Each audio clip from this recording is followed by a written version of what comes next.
Good afternoon, everybody, and welcome to the most special kind of a live safari start. We're here with the great Queen of Juma, Her Highness Karula, the 11-year-old or 12-year-old female leopard. That's her there, obviously. And the two cubs, now 4 months old, are here as well. You can't see them, I'm afraid. I've just got sight of one with a pair of binoculars on a termite mound across the way there. The female is, we think that's the male, the female just the other side here. She did start calling them recently. She sort of stood up and she did that chuffing noise. That might attract them back here fairly soon. Anyway, you are on a live safari, the best kind of live safari with leopard and cubs. My name is James Hendry. On camera today, Brian, the penguin thumb Joubert today. Very nice, Brian. Very nice. And in the final control, we have got Kirsten McLennan-Smith being ably assisted by Geraldine Cheesecake Kent and Chelsea the Greenback Green. And in the other vehicle, Jamie Patterson being filmed by William Durham Brack. But for the moment, let us enjoy Karula. Now, if you're wondering what on earth this is not a documentary. Oh no. This is a live safari. We're broadcasting to you live from the iconic Kruger National Park, the western fringes thereof, a small private reserve called the Juma. And this is our queen here, eating an impala that has unfortunately had a very bad day. Much better day for the rest of us who've been watching her. Please send us your questions. Hashtag Safari Live if you're on Twitter, or questions at wildearth.tv if you'd like to talk to us on the email. We are going to sit here for as long as we can. We won't be able to be here all afternoon, everyone, so we might be here with the cubs, we might not. Just depends. We will have to move out once the vehicles start to get mobile, and by mobile I mean, you know, we're surrounded by safari lodges, and their guests will want to come in here and see those cubs. And we want to limit the amount of impact we have here, so we will have to move out at some stage. But for the moment, we will enjoy ourselves with Karula and with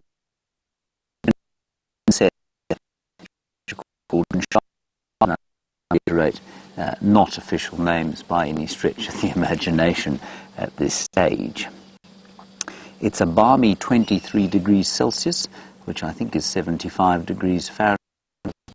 And here we are. What a joy. We're going to be joined in about half an hour. What now?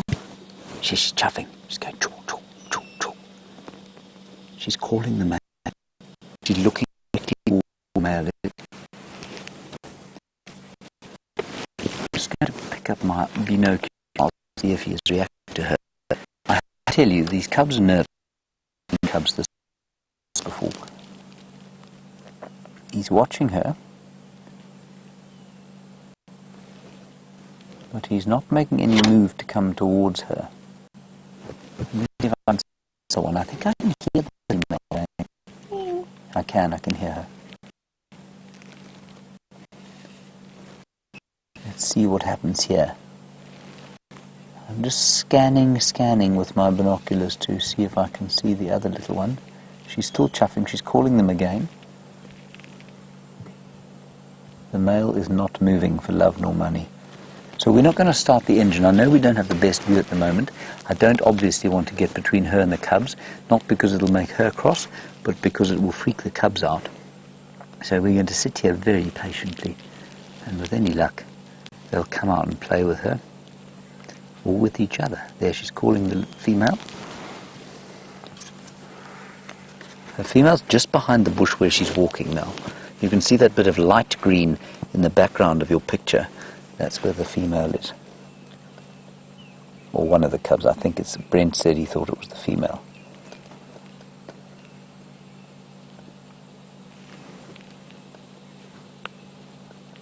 The male is sat still, looking a little bit worried that his mum's moving off.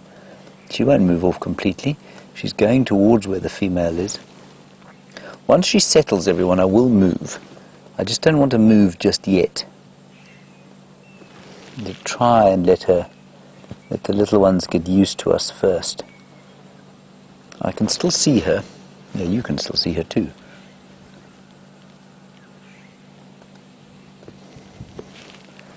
Just keep keep an eye out on... Here comes the male. The male's moving. Brian, he's come straight down the termite mound. You know where he is. You won't have visual of him yet. Can you see him yet? Well done. Well done. There he is, everyone. George is coming to see his mum.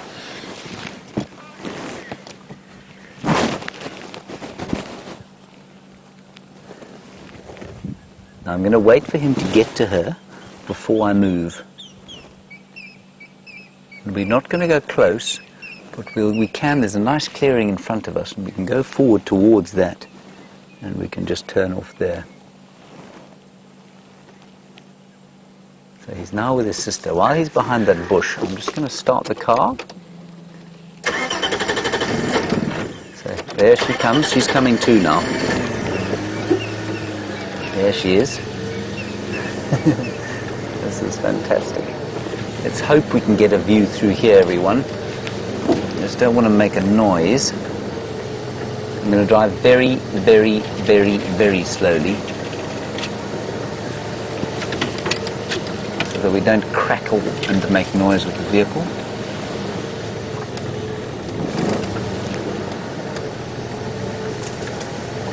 I think we're going to have a nice view, everyone, through here. Oh, this is going to be wonderful if they come out. Say when, Brian? Okay, we're now sitting about 30 meters from her, maybe 40 meters, and that's about 120 feet, which should be fine. Like I say, I find it very strange that they're so nervous of cars.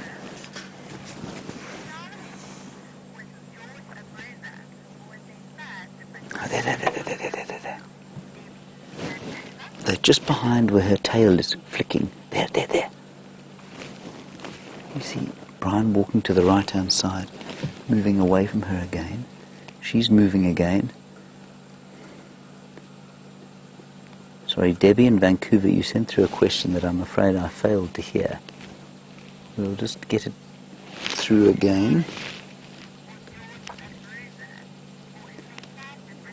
Oh, I see. You want to know if their size difference is normal. Charlotte looks a little bit smaller than George. It's completely normal, yes. I don't think either of them are particularly large or particularly small. I'm in two minds as to what to do now. I think she is probably going to... Can you see it, Brian? No. There we go. We've got movement now. There we go. Sweet little leopard cub. Don't know which one that is. So cute. There goes the other one. Same path.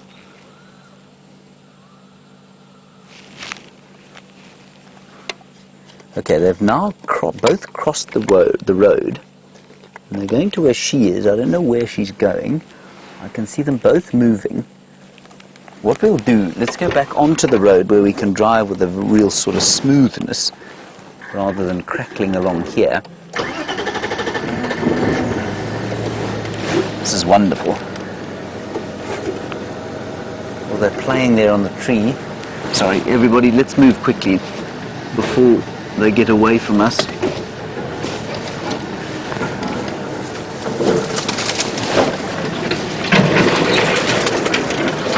We are quite a distance from them. I don't want to make too much noise still. The carcass we're going to leave, obviously. And if we had all the time in the world, of course, we'd just sit here and wait by the carcass. But we're not going to do that for now. Right, so we're now on the road, so we can drive very carefully. And apart from the fact that the elephants have put a very large tree here.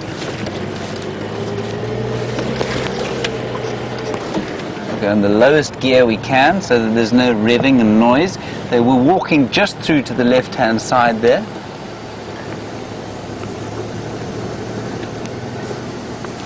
You see anything, Brian? There, look, right in the tree here.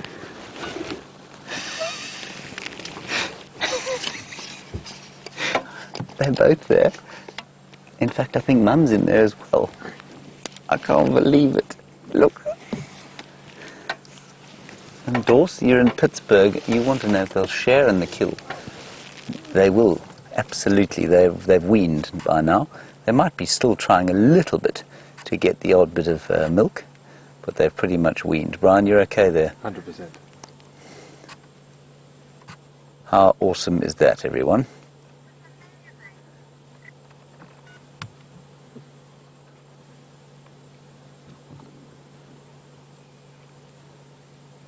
I can't believe this. They see how they seem to feel so much more secure once they're in the tree.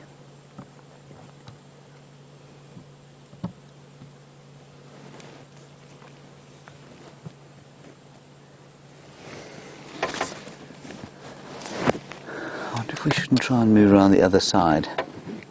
Yeah, all three are in the tree. Let's try and move around the other side, everyone. And just judge how they react according to the... Yeah, they look pretty chilled out with Mum in the tree. This is so special. Oh my goodness, Brian, look at that.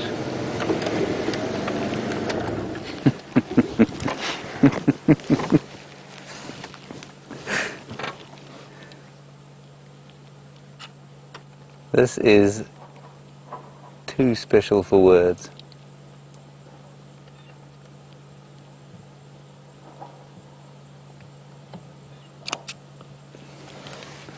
So that's Mum's tail that you can see there. I think we just sit right here. That's about the best view. Now let's see which one that is. I think that's the female. And I think it's the female because she hasn't got blue eyes. Was it the male that had blue eyes? The female that had blue eyes? The female's got the brown eyes. Yes, that's right. So that's her. It's Charlotte. Now, we can see her spot pattern. She's a 2-2 female, everyone. Oh, she's too wonderful.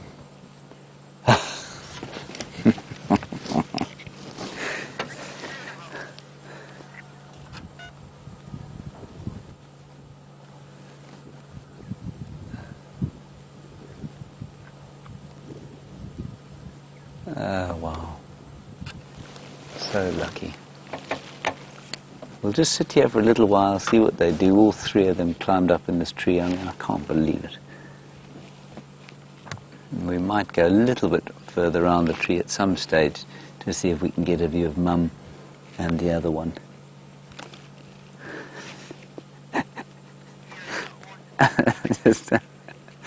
I can't believe there's 3 leopards in one tiny, scraggly little marula tree.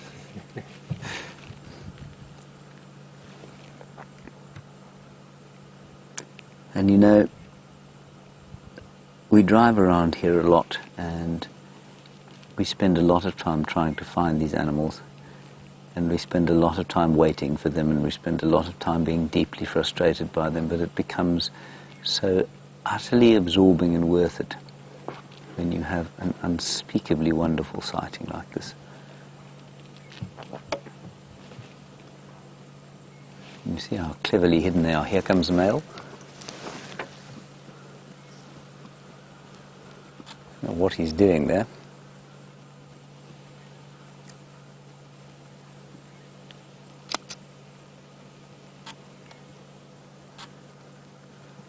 Now that's the brown eyes. Those are the brown eyes, aren't they, Yeah. Brian? That must be Mrs.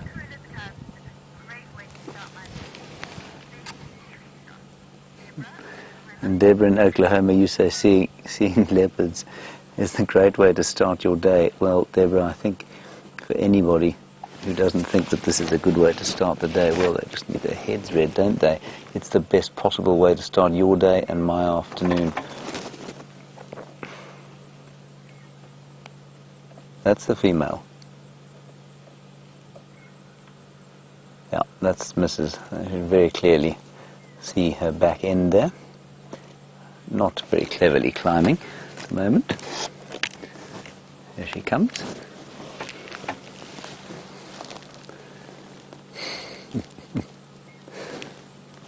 She's not quite as comfy as the other two.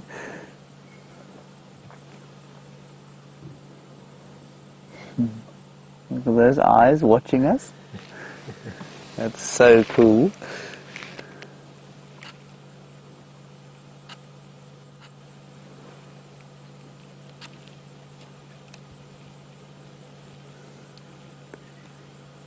Everybody, let's just savour this. Yes, it's not an everyday occurrence, of course.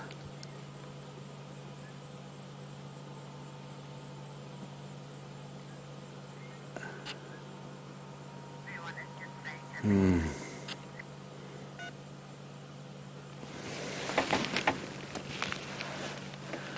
tempted to move slightly forward, but I don't think I'm going to.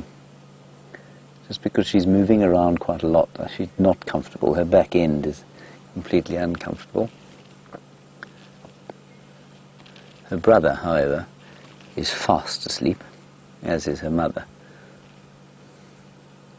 A brilliant mother. 8 cubs raised to independence as of now. These 2 have got over the most dangerous part. They're absolutely by no stretch of the imagination through everything, but they've got through the most dangerous part of their lives. And I think they're going to be just fine.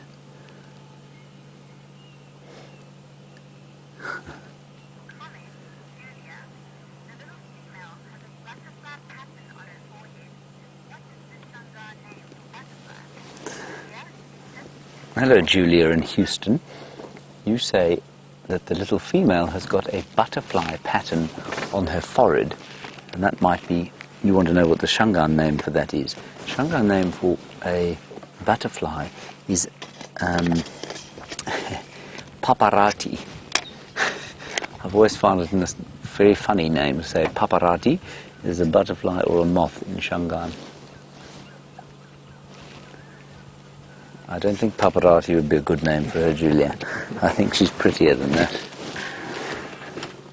Let's try and roll back, but I might get a better view of her.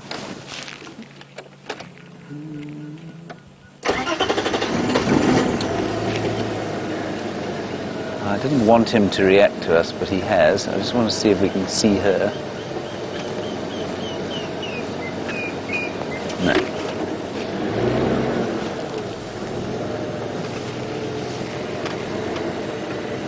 Are you still right there, Brian? Yep. It might just give us... Oh, there's a nice shot. There you are. How's that? Can you get her?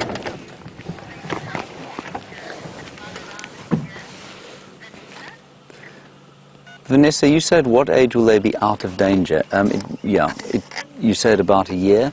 Yes, a year would certainly be a good time. They'll be more out of danger. But until they've established their own territories, a leopard is never out of danger, not even Karula's out of danger.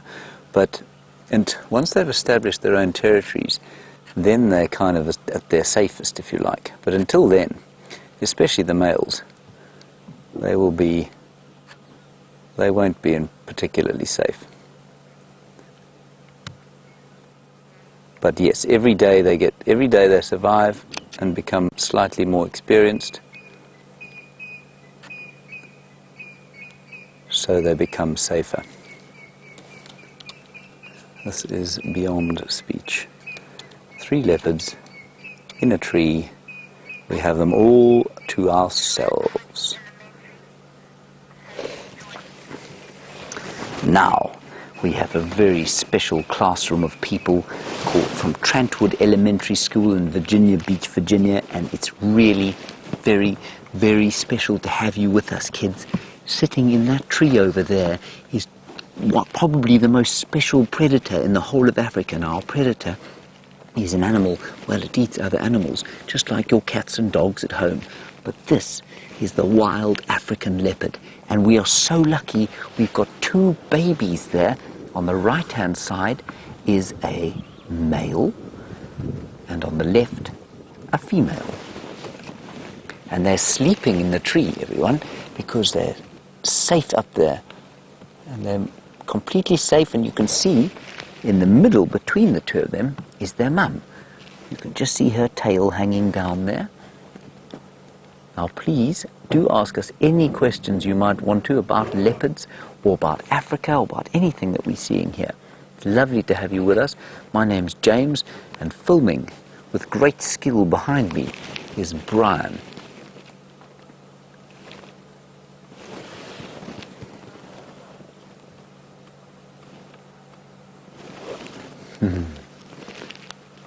Brian, I'm going to do one more sneak forward because I can see Mrs.'s nose and you can't. And I think it'll be quite nice.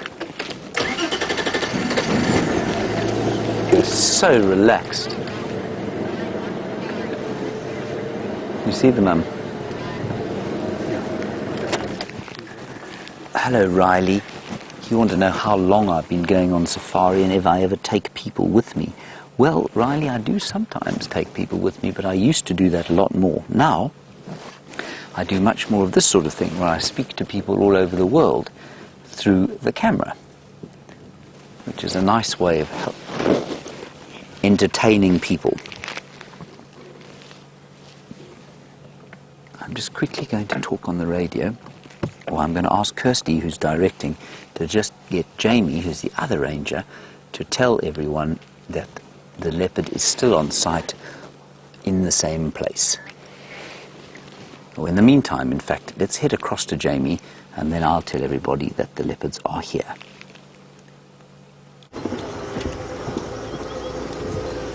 Good afternoon and welcome to all of you at Trantwood Elementary and welcome to our portion of your safari. So my name is Jamie and this afternoon I have a gentleman called VM on camera with me, and I hear that you've been having an amazing experience having a look at those incredible little leopard cubs.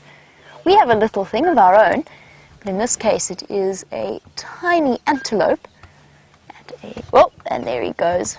Realized that we were looking at it. That little antelope was called a steenbok. They like to hide away in the dense vegetation and in the bushes around these sorts of areas.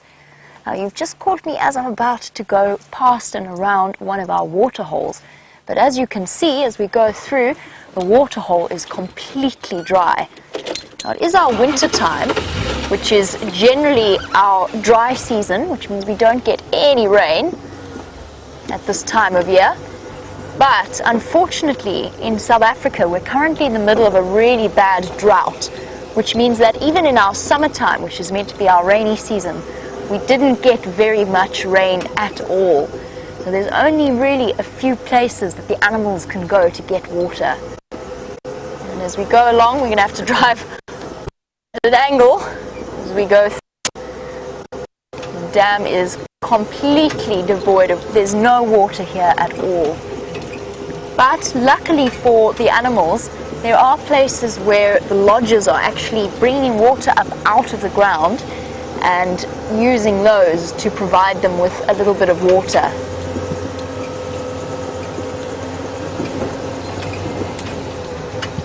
Here we go. Up and out of the dip.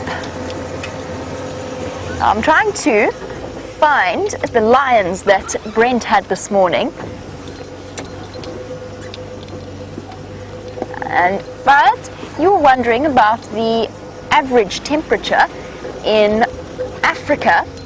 And it depends obviously on our winter and our summer. So our summers get really, really hot here.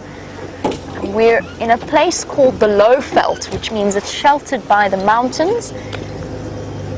And we get hot weather around well over, this summer in particular has been well over 100 degrees Fahrenheit, pretty much every single day.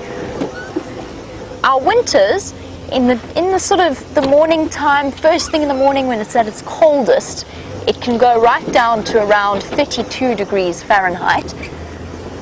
And then in the summer, in the winter, in the afternoon, you can see that I'm in a t-shirt at the moment, I'm in a shirt, because it doesn't get too cold. It sits around the mid-70s Fahrenheit.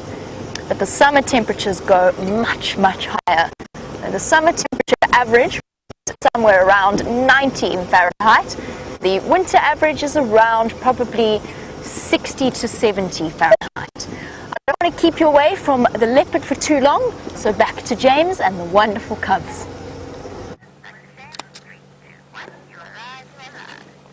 We have not moved anywhere at all, and nor have the leopards, everyone. They're all just lying there.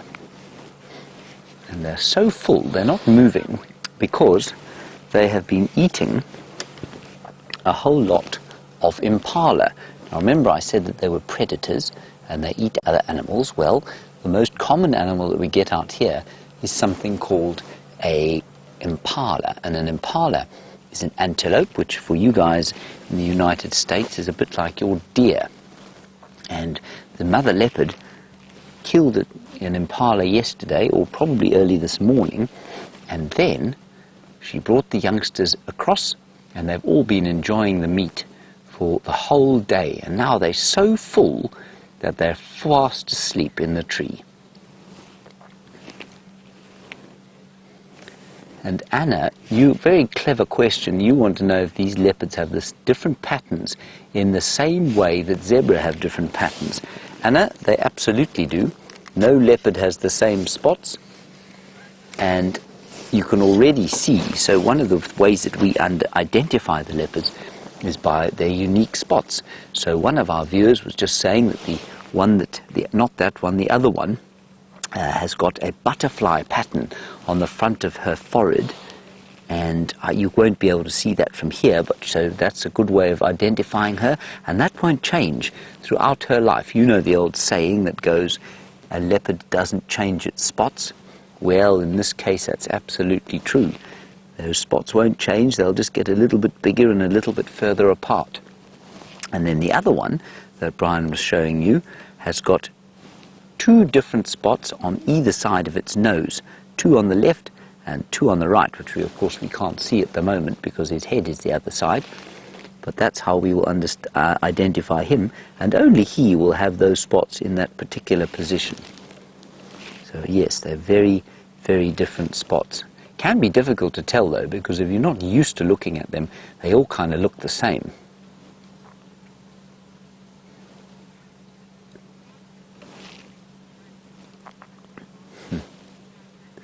And Jasmine, a very good question. Of course, one of the big things about being a little animal is that you have to stay very safe.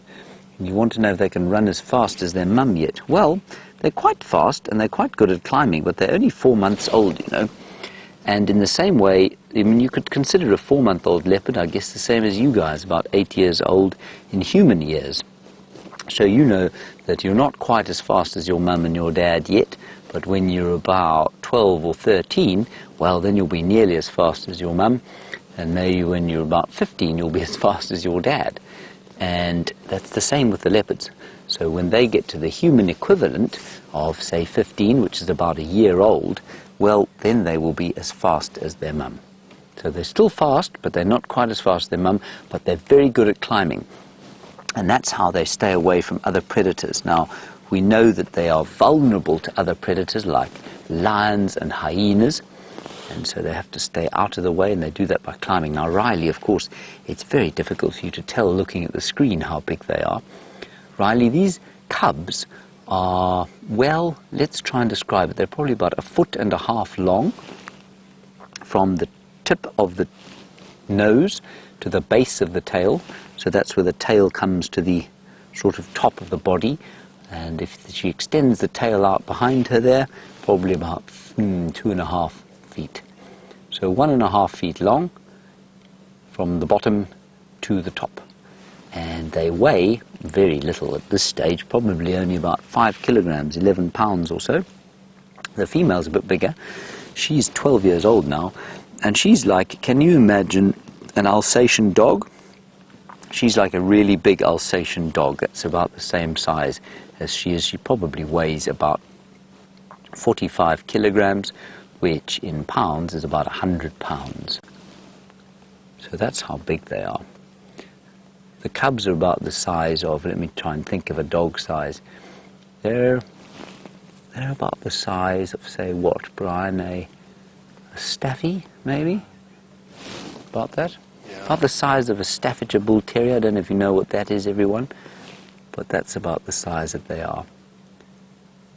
So they're much bigger than a house cat by this stage. Oh, Grace, you ask a very good question, and it's a question, you know, that we get asked a lot about lots of the baby animals that we see out here. Where is their father? Well, we're pretty sure that their father's name is Tingana, And Tingana is the big male leopard that lives in this area, but the male leopards don't have any role in playing parent, so they don't look after these little ones.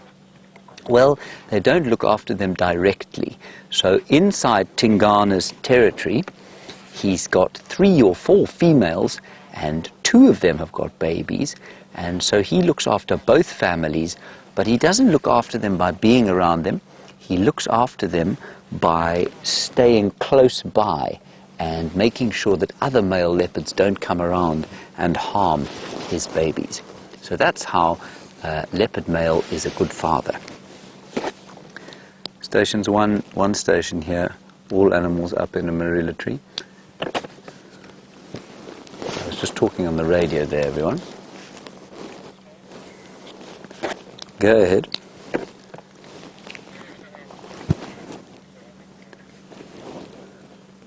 Copy that. All right, let's head across to Jamie and find out what she's looking for. I know she's looking for some other cats. Maybe she'll be lucky. We are indeed looking for some other cats, and we have been lucky enough to find one. Now, at the moment, we're right on the boundary of the places that we can go. So certain lodges can go to certain places and certain vehicles can go to certain places, but the same rule does not apply to the animals. They can go absolutely anywhere that they want. They've got 4 million football fields of wild area to wander about without any fences except around the edges. Now that's why we're sitting very far away. However, in the distance, if we look closely, you'll be able to spot a big cat.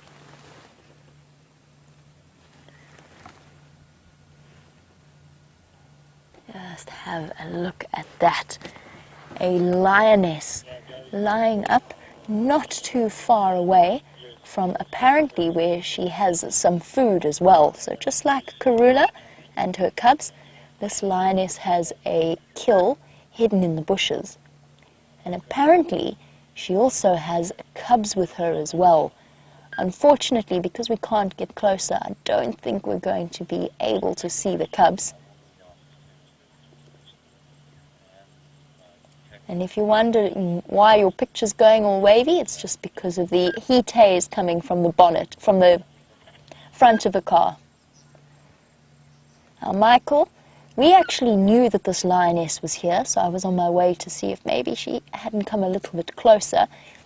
But you were wondering, how do we find animals? Sometimes we just get lucky. Sometimes we drive along and the animal's just there. And a lot of the time what we do is we look for their footprints in the sand. Animals like lions, like this lioness here, and like the leopard, they like to walk on the roads because it's easy and it's quiet. There's no trees in the way. What they do is they leave their footprints nicely in the soil for us to follow, and then we do what's known as tracking. So we get off the vehicle and we go for a walk, and sometimes we see their footprints, and then sometimes it's a sort of a guessing game as to where they might be. This lioness, I actually knew she was here, but sometimes we just have to find them all on our own. She's very, very full, and she's doing what lions do best, which is lying down and sleeping. And a lion can sleep for up to 20, 22 hours in one day, especially if they have food with them. And Connor, you are looking at the biggest predator here, the lion. So the lion is the biggest predator. They also hunt in groups, which makes them even more effective. So the lionesses live together in prides, and the males sometimes are on their own, but quite often they're also in a group of males together. That is oh, look how tired she is. The reason she's so sleepy is because she's got such a full belly. Oh, look, there's a cub. There's a cub there. Yay! Oh, how wonderful. She's also got a baby with her. This is fantastic. Oh, this is such good news. I was really hoping that we would get to see the cubs, and we have. So she's got, I could only see one, but apparently she does have more, and this is the first time that we've ever actually seen these lionesses' cubs before. This is the very, very first time. We knew that we had them, we knew that the lionesses had them, but they haven't come across close enough for us to see them until now. And they're just a few weeks old, but just old enough to be with the rest of the pride. These lionesses are called the Styx females.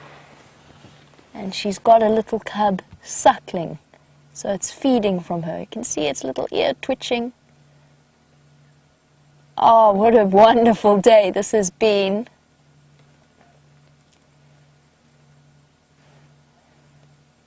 And she's also been eating. I can see that she's got a little bit of blood around her face as well, so she's been eating the buffalo that they have there. And this little cub is a long way to go before it is a brave hunter like its mom. Madison, you were wondering how old a lion cub has to be before they leave their mothers. If it's a girl, Madison, it will never leave its mom. It will stay in the same pride for most of its life, unless something strange happens, so maybe a male comes in and the pride gets split up. But for the most part, females will stay with their mothers and their sisters and their aunts for their whole lives. If it's a boy, he will leave the safety of his pride at around 3.5 years old, so it's quite a scary time for a young male lion. And we don't know yet if this is a boy or a girl, but if it's a boy, he's going to have to, hopefully with his brothers, but he will have to leave at around that age. I'm so excited to be seeing them for the first time.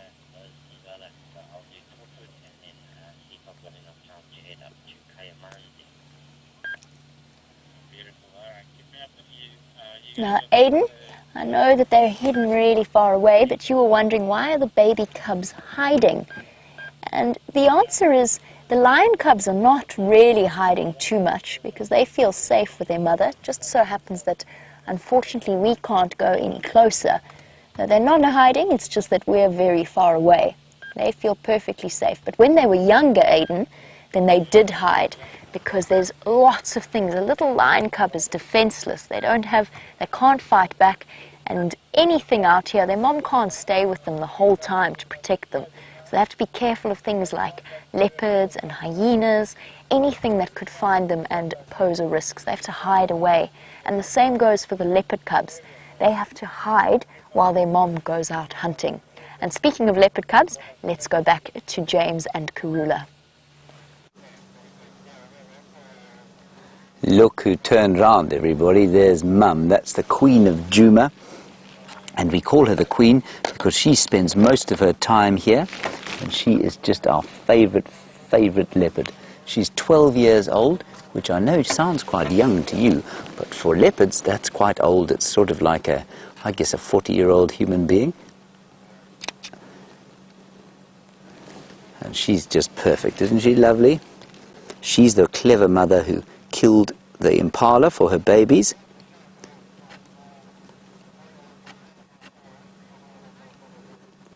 Oh, and Jessie, now, of course, you have been watching. Very, very lucky that we can see lion cub and leopard cub in one sighting.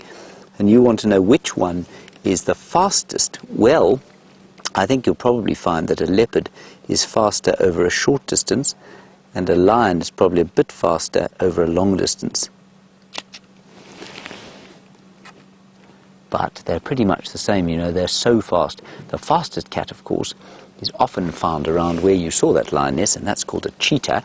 And the cheetah runs at 60 miles an hour, whereas a leopard probably can maybe run at about 45 miles an hour.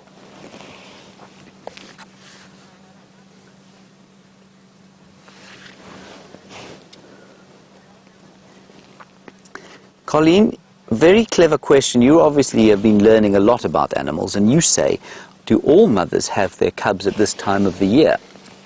And the answer for the predators is no.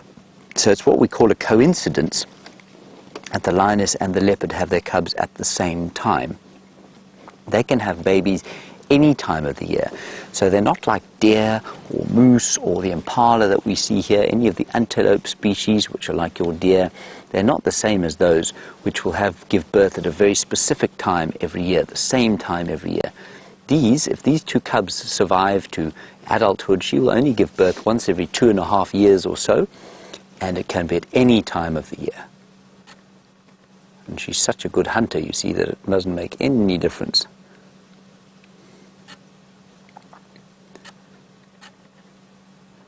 May Lorne, I'm going to ask you to think about yourself. Question.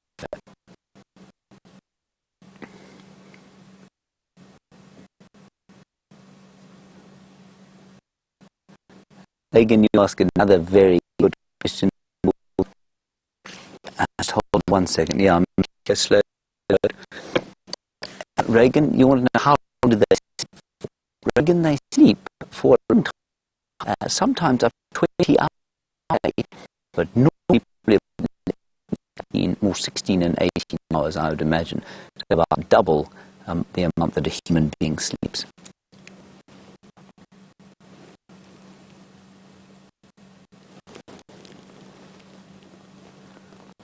We're so lucky to everybody. We don't see this to have two different kinds of cat cubs in one. So lucky. Next time you join us, I hope you have the same luck. Oh, goes to the other cub.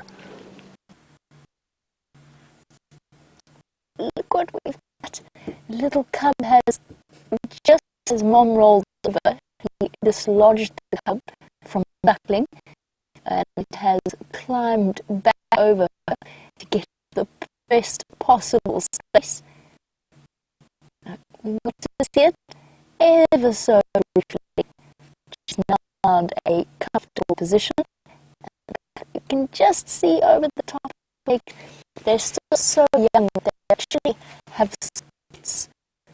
This adult lion only has really faint spots around their belly. You know how Karula's spotted are so camouflaged? Well, cubs are also hide them even better when their mom is away. They have to keep away. Just might have seen little lion cub.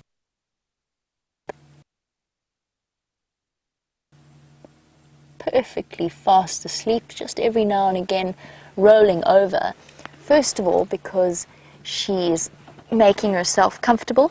It's kind of like if you have a very large Sunday lunch or a Sunday dinner and you've just eaten so much that you just kind of want to lie down and relax. That's how she's feeling right now. And also, while she's lying down on the ground with the cub, and while she's digesting all of that meat, it makes a lot of heat inside her, so it makes her really, really hot. And when she lies down on the ground, it keeps getting warm and she has to roll over. So it's kind of like when you're sleeping in bed at night and you wake up and you turn your pillow over and you put your head on the cold side, and you guys are going into summer, it's going to start getting warm there. You know, when you turn your pillow over, that's kind of what the lioness is doing when she rolls over, just herself more comfortable. And she doesn't bother too much, but just rolls over, and the cub either has to hang on and then round outside. At the moment, he or she is having a good meal. I'm just going to leave the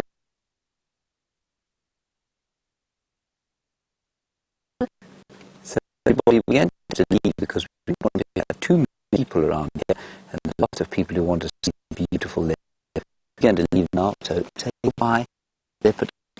Hopefully you can see them one day, and you'll be able to have everybody together. They grow fast. That's some. We can leave about 1 minute, so we have about a minute left here. It's just the last minute. We'll stay after the lion, and maybe that little lion cub will pop out again. I'm sure she will at some stage. how lucky we are here.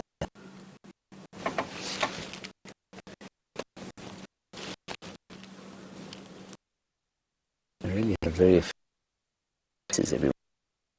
Again, in her tail to so out. That's why she's all the time.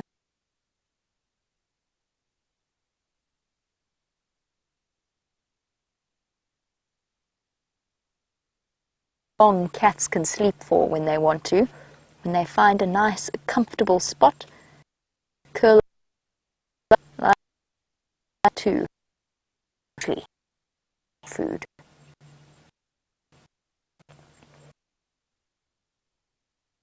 As for water, so there that badly know in it.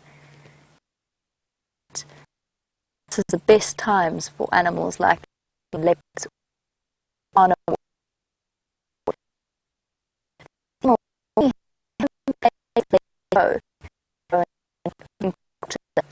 which means that the oh,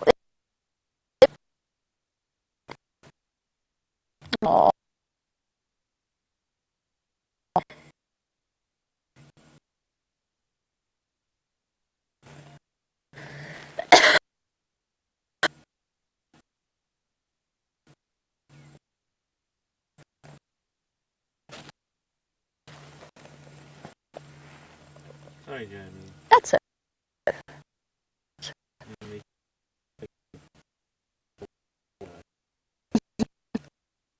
Give you nice.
Oh, we have to make the biggest apology to all of you. I'm so sorry that our stream went down at that exact moment. Unfortunately, it is just one of those things, and something was playing up somewhere, and the whole stream dropped. So, while you were gone, while you were away, some of you were catching glimpses of what was happening here with these lionesses. First, a waterbuck appeared on the scene and had a quick look at whatever was happening with these lionesses before disappearing off. There's actually 2 lionesses there. And then an elephant, sorry, I need to just turn this down. And then an elephant bull walked very purposefully down the road. The lioness also rolled over and got up with her cub still attached, and then led the cub into the middle of the road. The cub played around with her a little bit, and then she started digging and basically covered this poor little cub in dust. Luckily for us, the lovely girls at Final Control have actually prepared a clip to show you so that you can see what you might have missed out on. So have a look at this.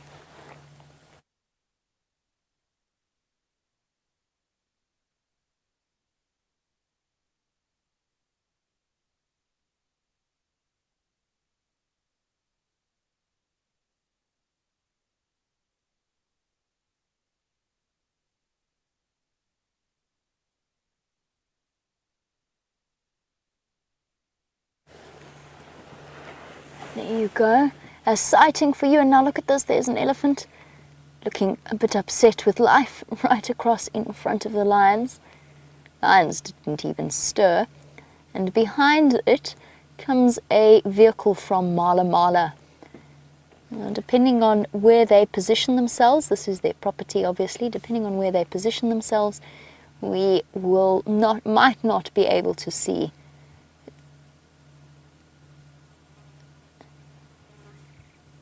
Oh, there we go, it's Roy. That's Roy from Arethusa.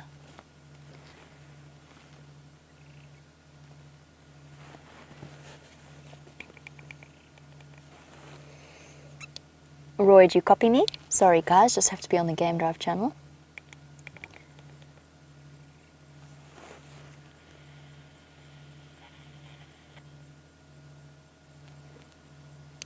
Can any station copy me on this channel?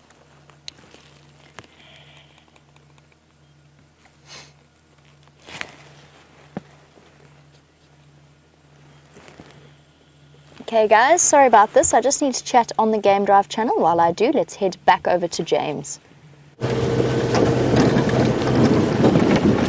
Unbelievable afternoon we're having so far. I know that our stream went down, and I apologize for that on behalf of whatever alien it was that pilfered apart from the satellite that's sending our signal to you. We've come on to Arethusa. Brian reckons we're going to find the Anderson male on the far western sector, so that is the intention here. Jamie, of course, everyone is going ballistic on the radio at the moment because they can't believe that there's a lioness with cubs on Cheetah Plain, so they're all rushing that way. So we'll just give Jamie a bit of time to sort that all out and create a lineup so that there can be some space for her to talk and basically for you to enjoy the sighting unfettered by the administration that must go on these game reserves, because of course it's the joy of seeing leopard cubs like we saw and lion cubs like you've just seen that bring tourists to this area, and without them of course we just wouldn't have conservation on these private reserves. We have seen nothing on Arethusa, so no, that's not true. We've seen some impala here on Arethusa, but we haven't seen anything else so far. There are plenty of elephant tracks around the place. As you can see, the elephants are breaking all sorts of things all over the place. I'm going to move this out of the road. I don't wish to create another road. Brian, if we need to go back to Jamie, you'll tell me, will you? Yes.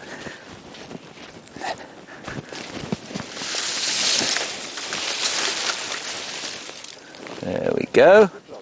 See how strong I am, Brian? So powerful. All 5 feet and 8 inches of me.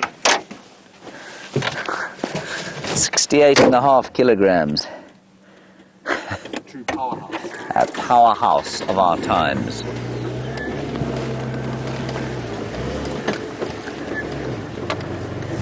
All right, Jamie has had to leave the sighting, I think, because there's so many people around there. So I mean, what a joy we've had today to have all those little cubbies, and hopefully we'll be able to watch them grow. And of course, a lion cub, if it's male, 1 in 10 chance of reaching adulthood, and a male leopard about the same. So, yeah, I mean, the odds are not great for them, poor things. But Karula's, like I say, beyond the worst and beyond the great danger. I, of course, am hoping desperately that Sindila is going to come wandering back up here. Now, for those of you who don't know, Sindila is he's now almost 2, I think, isn't he? Must be about 2 years old, just about. And he, unfortunately, had to go to rehab.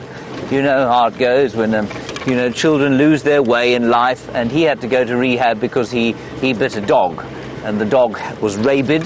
He did more than bite it, he dragged it into a tree. Anyway, we were very worried that he was going to be rabid too, so he was sent off to rehab, and he spent 6 months in rehab, and he's now out of rehab and back on the reserve. They released him, but we haven't seen him yet. He's been down hanging around on the Sand River, where I guess there's more place to hide and probably a little bit more to eat. There is a female impala, Brian. She's all alone. And what is she doing? That's right. Relieving herself. This is what happens to me. This is what happens every time I stop near any animal, just about everyone. They immediately show their complete disdain by voiding their bowels, which of course is I think it's very unfair of them. So graceful. Right, hopefully she's got some friends through here. Or maybe she'll run into the jaws of the Anderson male, and we'll be lucky enough to see it.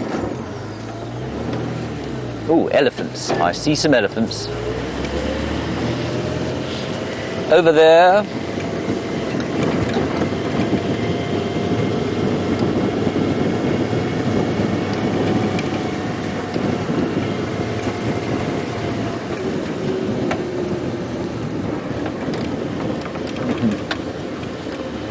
Sorry, our comms are a little crackly here, everybody. Aaron, you have a comment. Kirsty, can you give it to me again, if you don't mind?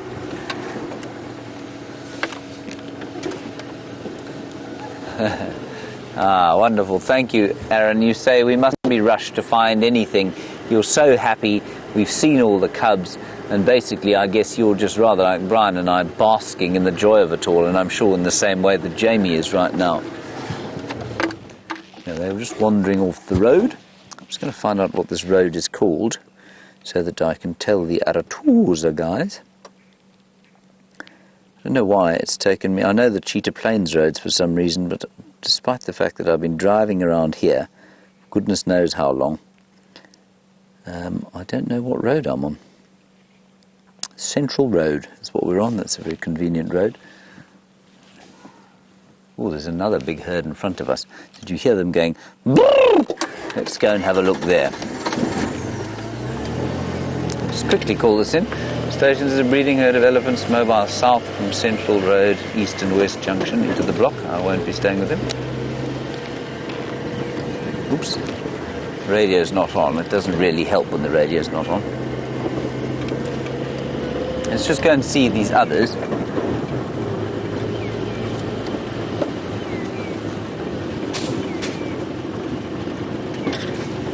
Just going to be quiet. Turn the car off and see if we can't hear anything.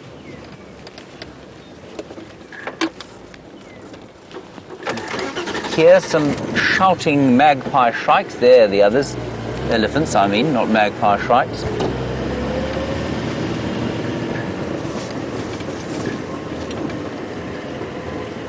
Now, you'll probably find, everyone, that this is part of the same herd.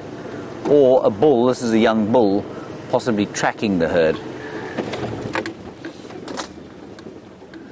Brian, guess what he's doing? The usual story. Can you believe it?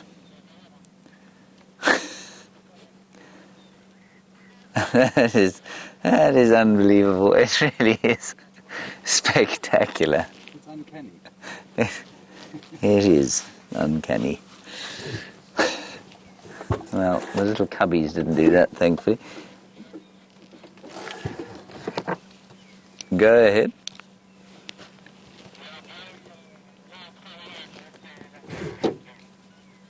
Copy, thanks. Let's head across to Jamie. She's got a little elephant in better view than this.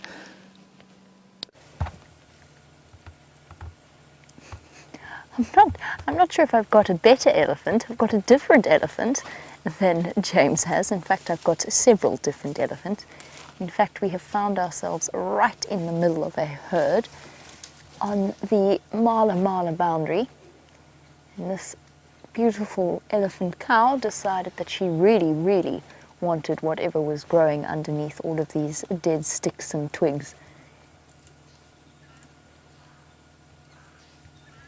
She wandered past us, gave us that very typical open-eared head-up look that the females protecting their herd will give before starting to feed.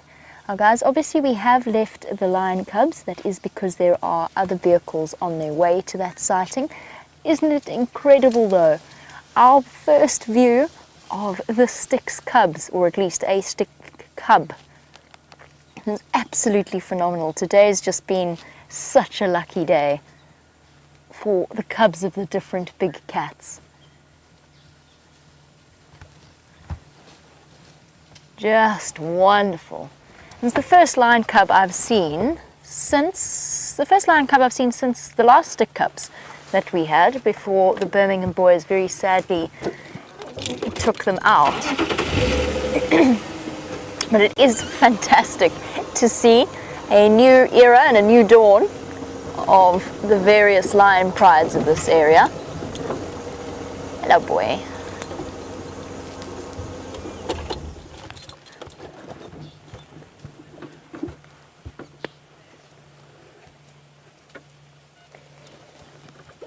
And just before we go on to discussing our elephants, Susie, you were saying you thought that that lioness had more than one cub, and please could we confirm that? Yes, as far as I know, between a couple of Styx females, they have 6 cubs, possibly even more than that, because I think that they might have found 2 more recently. Oh, big head shake. But Susie, I think we were only seeing one because just one was feeding at that point. There was another female further down the hill, so I don't know if the rest of the cubs were with her, or if it were the case that the other cubs were just off by the kill, maybe playing or lying up in the shade somewhere. So I don't know the full dynamics of the Styx females and their various cubs. There is definitely more than one.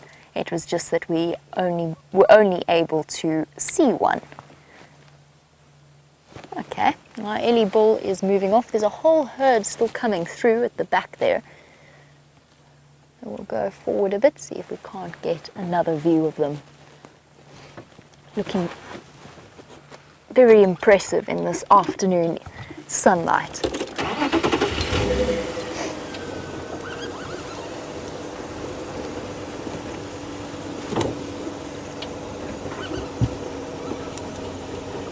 Making sure that there isn't hiding like that.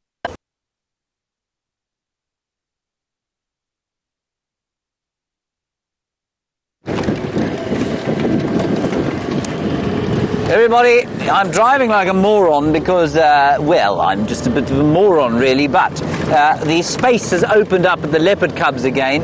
Everybody's gone off to try and see some lions on Torchwood, so we're going to drive back there and see if we can't find them again and spend a bit more time. There is the sun, and as soon as the sun touches the horizon, we're going to be out of there. So we're certainly not going to think about turning a light on, and even before it gets dark, we're going to be pulling out. So I am going to drive quite quickly. We've probably got about, well, Brian, what's the time? Just after 4. 20 past 4. We've probably got until 5 o'clock before we'll move out, and we're probably about 10 minutes away. Well, 5 at this speed. So please don't get seasick wherever you are. Lift your drinks off your laps, otherwise you're likely to spill. And I will drive as smoothly as humanly possible to get back to Karula and her magnificent little babies. So the only reason we're going to stop for something really spectacular.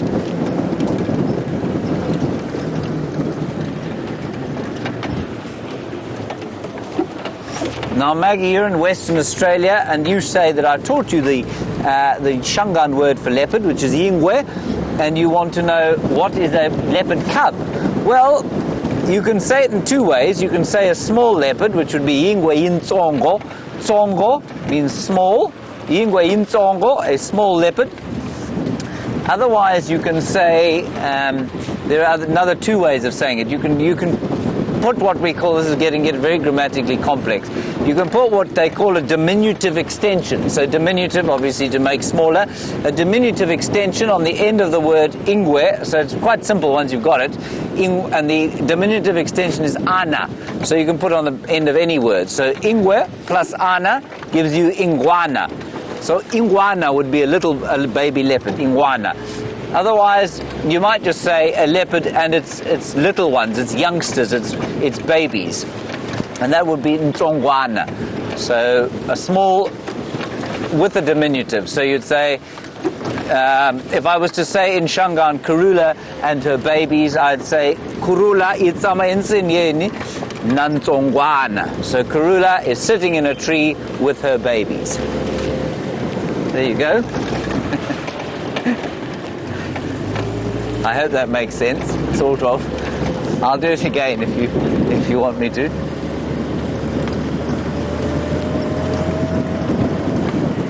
And of course, now, Jamie, you've shown you a lion cub today. We know there are two on Torchwood, and we are very sure that the other Nkahuma Pride lioness, remember we've only seen the three in the last two sightings we've had of them. We're pretty sure she is in the Mulwati, the great valley of the Mulwati drainage line, in the middle of Djuma, which is fantastic. So with any luck, we'll be having lots of lion cub sightings and leopard cub sightings very soon. Okay, Jamie's back. Let's go get an update from her. I'm going to continue driving hell for leather to get to those cubs.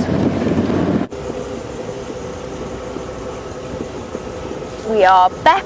Now, I've never driven through that particular drainage line.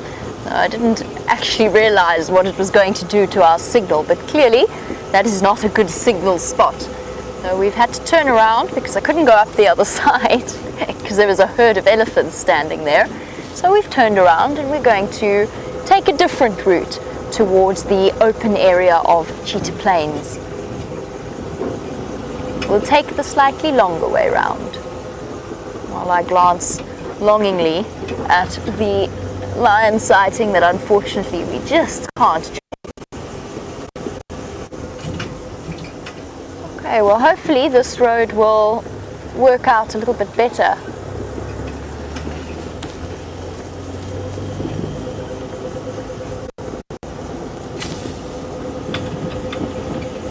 Oh, we're on our way after an extraordinary day filled with cubs of all descriptions, on our way to check the open area of Cheetah Plains. Now this morning, apparently the tracks of cheetah crossed into the Kruger National Park. That doesn't mean that they didn't decide to come back though. That open area is one of their favorite spots.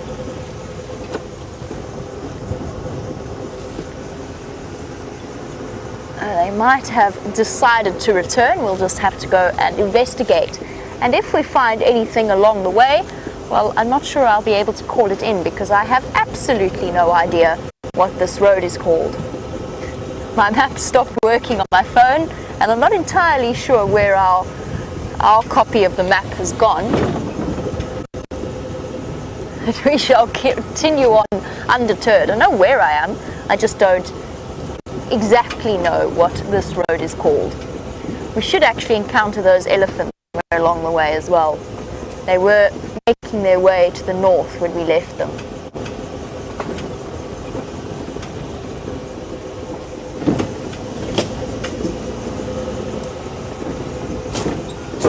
We were talking about the Styx cubs numbers before we disappeared, and you were wondering about just how many we have.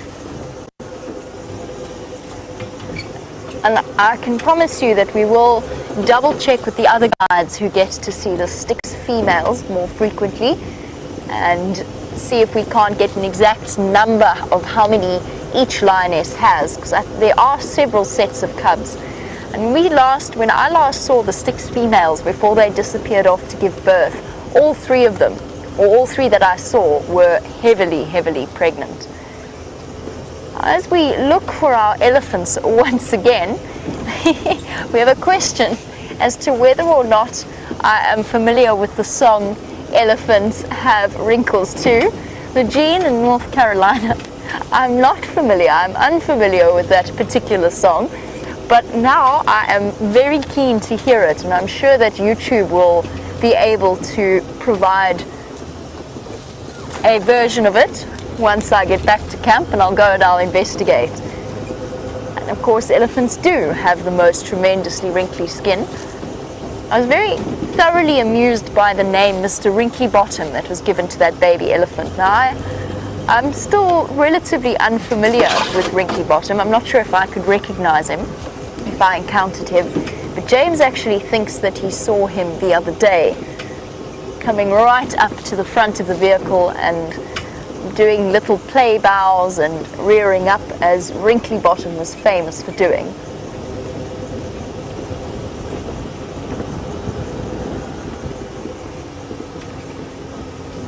Amazing. It's so thick in this particular part of Cheetah Plains. Those elephants could be right close to us and we wouldn't see them. And there's some, just to show you, it's much clearer in areas like this than it is anywhere else. Because it's so thick, the animals tend to stick to the easiest possible path. And this is a perfect example of one. This is a really good example of an elephant path. Not just elephants will use it, of course, but it almost looks like a sort of a human-made hiking trail. You can see it curving all the way around there and out towards the road, towards the south of us.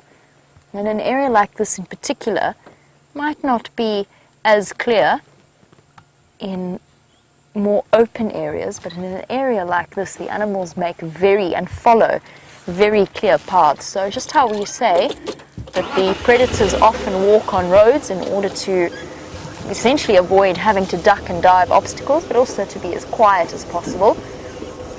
In a very, very thick areas like this, you do get clear game paths.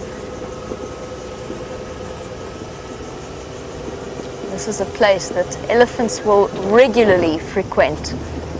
VM tells me that they were all snacking on the black monkey orange that grows around here, which always surprises me because it looks like the least appetizing plant that you could possibly imagine.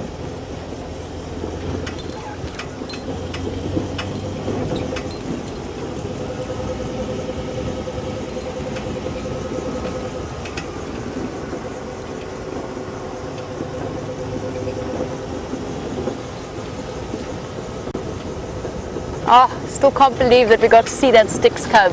It was such a surprise when she rolled over like that. Did not realize she had a cub with her, because it looked as though she essentially hadn't moved from where she was found this morning. And perhaps she hadn't. Perhaps the cub just came to find her.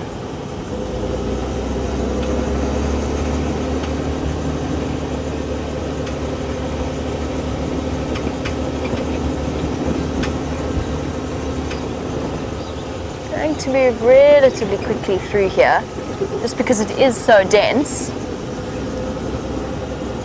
just to see if we can't get to a more open area where the animals are less hidden away. I'm not sure whether this falls under part of Nkanyeni or Tandi's territory, or if there's another leopard or leopard female that controls this particular patch or overlap. My suspicion would be that it would be more towards Nkanyeni's side than Tandi. They're sort of split halfway down through Cheetah Plains. Hey, there we go. Found them again. Our elephants have emerged in a nice open area. Actually, let's stop here because there's a calf suckling. Here we go. We might have had to take a slightly circuitous route, but we got there in the end. And since we do seem to be having a show of baby animals, it seems only fitting that we continue with this little elephant calf.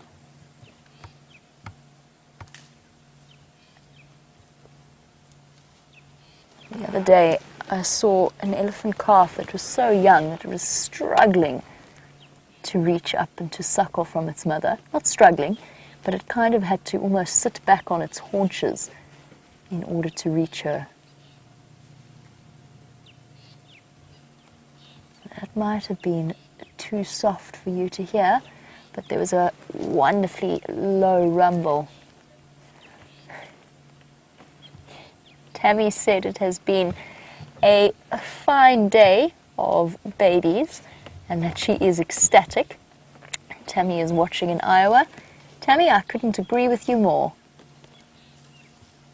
We've just been so incredibly spoilt for choice the last 2 drives. On the sunrise safari, starting with Karula and the anticipation of Styx cubs, and now to be able to follow through with that promise, albeit briefly, able to view them as well for the very first time. And now a breeding herd of elephant, complete with little calves wandering about.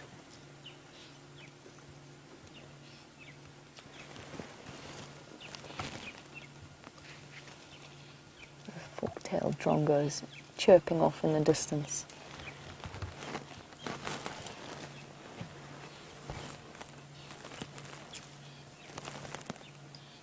The silver cluster leaves taking a beating at the moment. At this point, the elephants are almost entirely, their diet is almost entirely tree-based.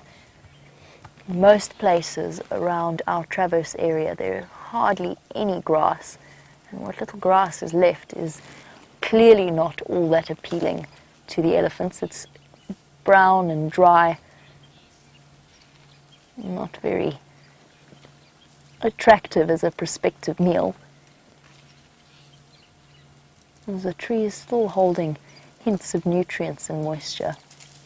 And particularly they seem to be enjoying the silver cluster leaf, like the one that she had in her mouth before she decided if she wanted something better from a baby knobthorn.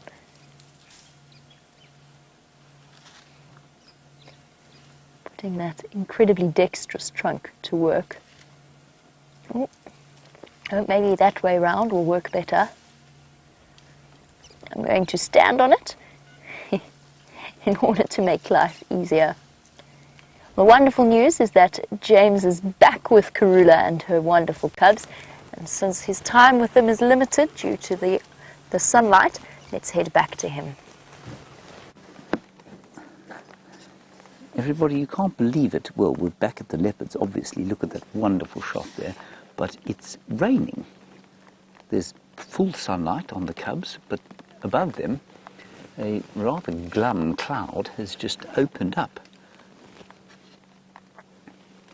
Anyway, I think it's a very passing shower. I don't think it's going to south us completely, but I think it'll be fine. There we go, it stopped already. Now, we had a wonderful view from the other side just now, but the little cubbies are now facing the sun. So I'm going to move slightly, everyone. I think we'll get a better view closer to where Andrew is.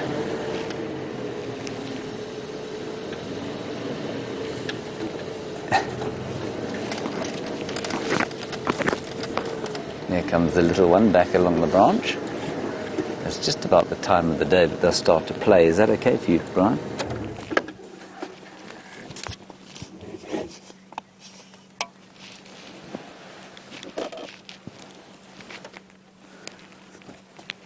Omar, you're in Pennsylvania and somebody has told you a gross untruth. You say, is it true that were you to touch one of the cubs, the mother would kill it because it smelt like human? Omar, no, that's not true. Absolutely not. I mean, well, you'd be very lucky to get near enough to touch one of the cubs. but definitely they would be absolutely fine with their mother if you were to touch one. She'd be very cross with you, not her cubs. You hear the same story about birds and birds' nests, that if the nest smells of human being, they won't go anywhere near you, the nest, the mothers, the parents, and it's just not true. I can't believe this weather. It's bizarre. Isn't that wonderful? Little cub yawning. They're just getting active now. Well,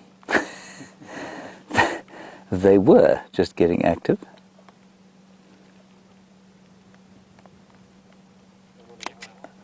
And the light is just too spectacular on them, isn't it?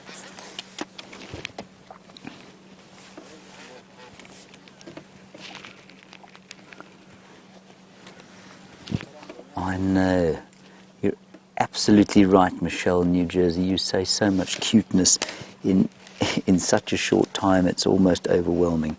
It's completely overwhelming. I cannot believe the luck we've had here. Here we go. Now they're playing with Mum. Lions, leopards, and of course Jamie had little baby elephants suckling. What else could you want? Now the other little one will hopefully get up and come and join them. Not wanting to miss out. Ooh, I might have to move, because I think the little male's going to wake his sister up. Ooh, he's coming down. Oh my goodness, look at that.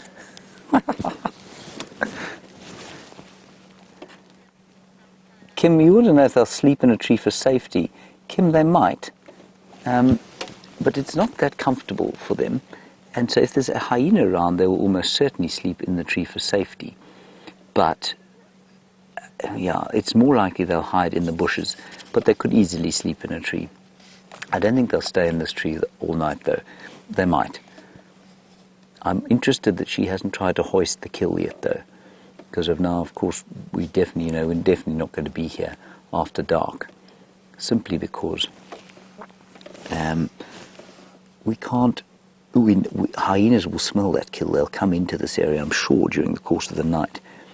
And I don't know why she hasn't pulled it up into the tree yet.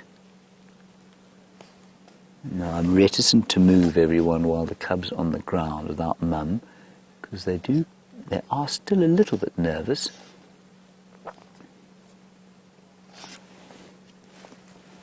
So let's just wait here, and I'm afraid let's see what happens.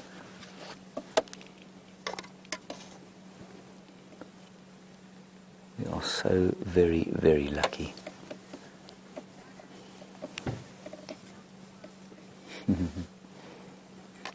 Well, Donna, you want to know how the leopards fall out of the trees when they're asleep? Well, there you go. That's how. It's just like you lying on a branch like that and flopping your limbs both sides, and it kind of precludes you falling out. They can fall asleep very comfortably like that. Well, I don't know. Excuse me. Sorry, Brian. Brian's choking on a fly, everyone. There we go. Sure, sorry about that. There we go. You're okay? I'm okay. So, Donna, they're not that comfortable in the trees, I don't think. I think that they would prefer to sleep on the ground where they don't have spiky bits of tree sticking into them. But for safety, yeah, I mean, they'll lurk up there. But you'll never see them sleep completely soundly. The cubs do, but the mother will always up and look around every minute or so, and then she stops looking. And then she'll put her head down and snooze a bit, and then head up again every so often.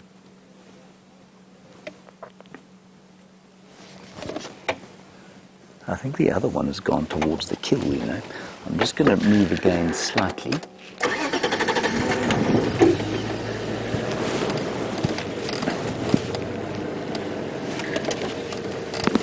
Very important that we don't get between the little one and the kill. Dafam.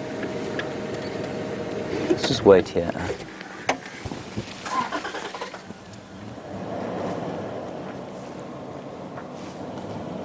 So So just 2 leopards in the tree.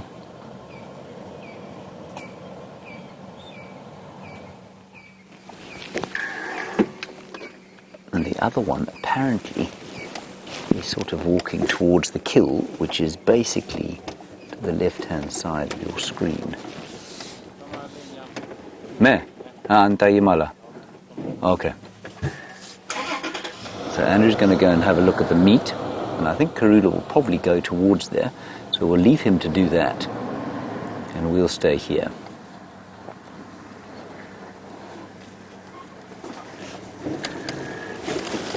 I'll just roll the car forward rather than start the engine. Oh, I'm going to have to start it. Strange, bizarre weather. Oh my goodness, we are going to have a sighting here. Hello, little Charlotte.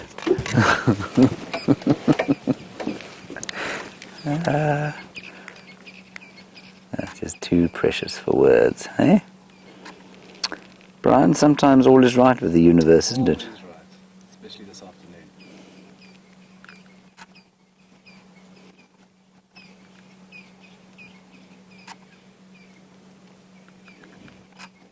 Mum just opening her eyes every so often. Just to sniff on the wind. Of course, there is a bit of a wind starting to come up a bit with this slight storm we're having.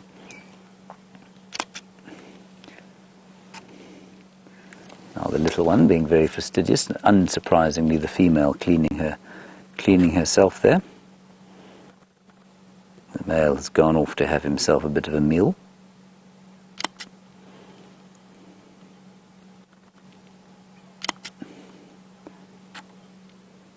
Wow.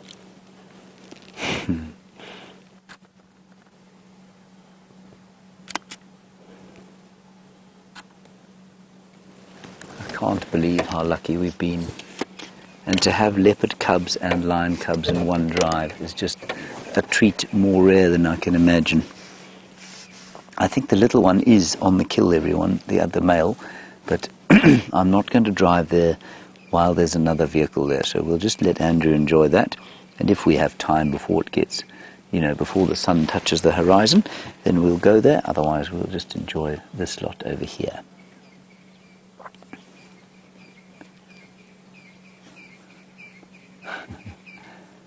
She's so sweet. So it was the male, remember, that had the 2-2 spot pattern, and we reckon that this young female had a butterfly shape on her forehead.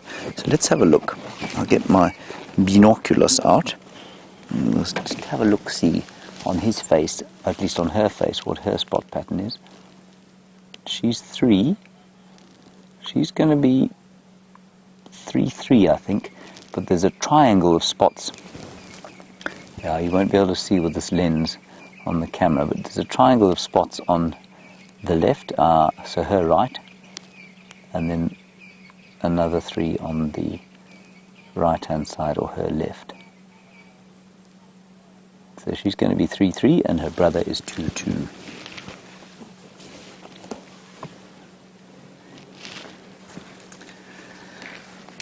And James Richard, I don't know if the colour of the eyes have stopped changing. You say, have they stopped changing? I'm not sure.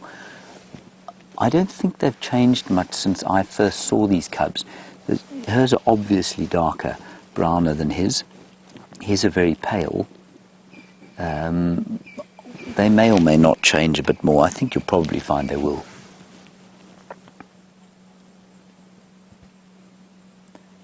I mean, she is, she is too sweet.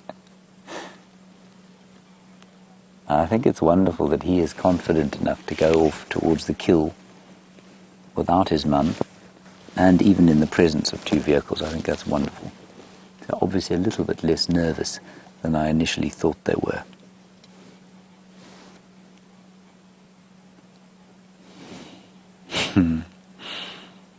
Mother utterly unfazed by life, which is the best.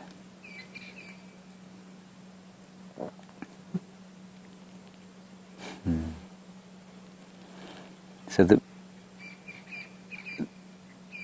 thank you all for your screenshots. Apparently they're incredible. So thank you very much for that. And also, just to tell you, the atmosphere has changed completely, of course. There's been a total change in smell from the little bit of rain that we've had. The petrichor, you know my favourite word, petrichor. There's some winter petrichor in the air now, a bit of moisture on the wind. Right, Andrew's left. Let's just nip down to the kill there, everyone, and go and have a look-see. How are we doing for time there, Brian? Okay, we're going to be here only 15 more minutes, everyone, so I'm just going to sneak down towards where the kill is.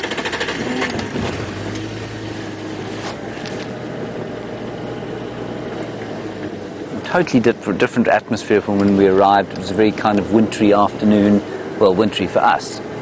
And now it feels almost like a summer afternoon with a bit of rain. Now I'm going to talk very quietly here. Here's the kill. Now I'm assuming he's here. I just saw them all taking hundreds of pictures, but maybe it wasn't at him. Oh, there he is. He's there, he's eating. Can you see him, Brian? With his little ears.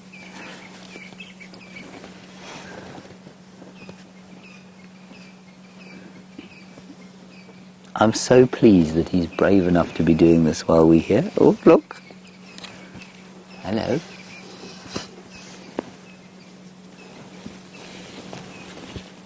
He is going to have a very, very fat little leopard belly.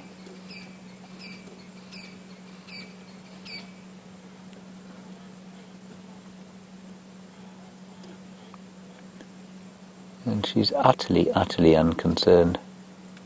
I mean the mother. Karula seems to be completely unconcerned. She will be aware though, you know, if there's a rustling in the bushes that could indicate hyena, well, she'll move. The other thing is, you know, she's put this kill underneath a tree here, and no hyena will be able to get into that tree. So, I mean, even that sort of scraggly jackalberry tree that the kill is under, the cub would be able to leap into should a hyena come across here. We can see that they're very good climbers. I'm going to sneak forward slightly. If we can't get a better view. Oh, let's quickly head across to Jamie. She's got a fascinating bird to show you. I bet it's on Cheetah Plains. We've got a beautiful view of a fascinating bird. A dark chanting goshawk. See the bright orange bill and the bright orange legs. One of the largest species of goshawk that we get out here, and we often get to see the little African goshawk and the shikras. It's really nice to see one of their larger cousins bobbing his head about. And if we're really lucky, that's because the sun is starting to go down, it is starting to get darker, it might even give us the call that gives the chanting goshawks their name. As the name suggests, the chanting is their regular, high-pitched, it's not screechy like a vulture or one of the larger raptors. It's quite a melodious call for a bird of prey.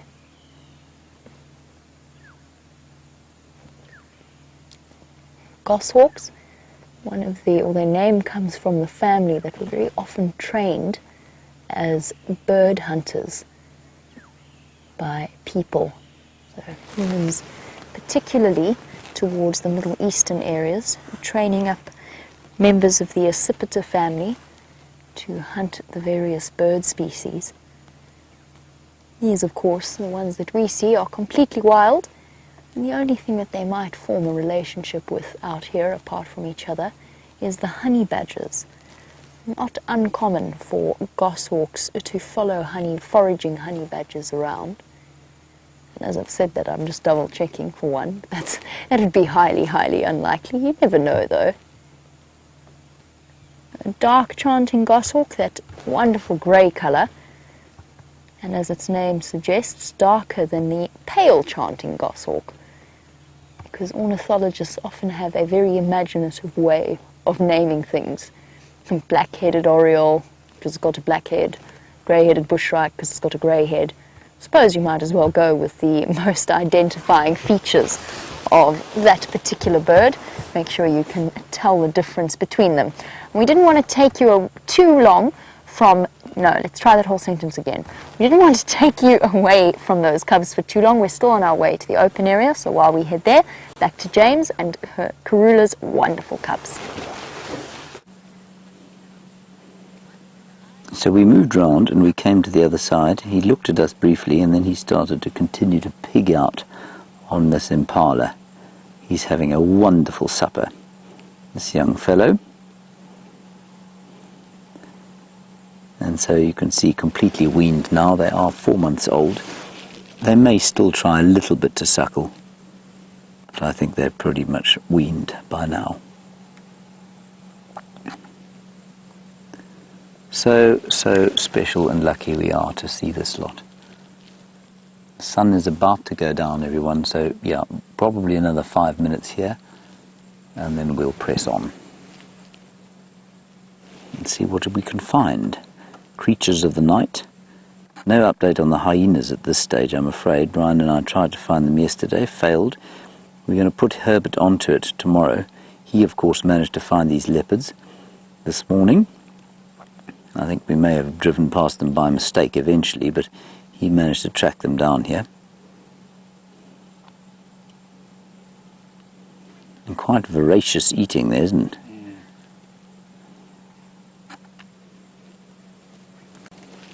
Rachel, you want to know how many kilograms of meat I think he can eat at his age? Well, big cats are supposed to be able to eat sort of up to 20% or 25% of their body weight.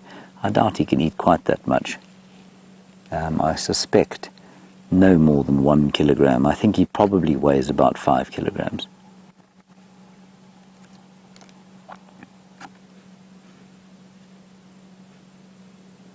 So yeah, I don't think much more than that.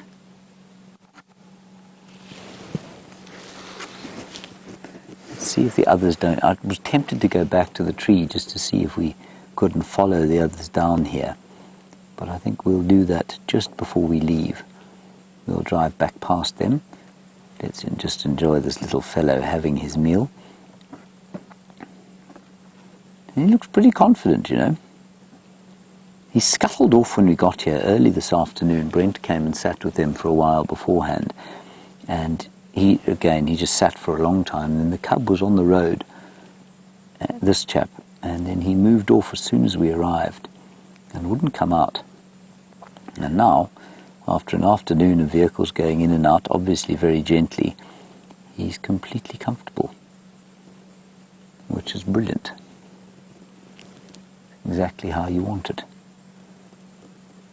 We really do want them to behave exactly as they would normally, were we not to be here.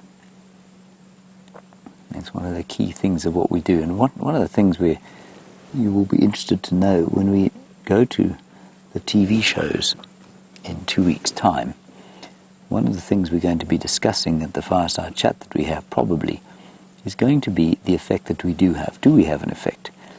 And we unquestionably have an effect on the environment. You can't drive a car like this around and expect it to be completely without a footprint.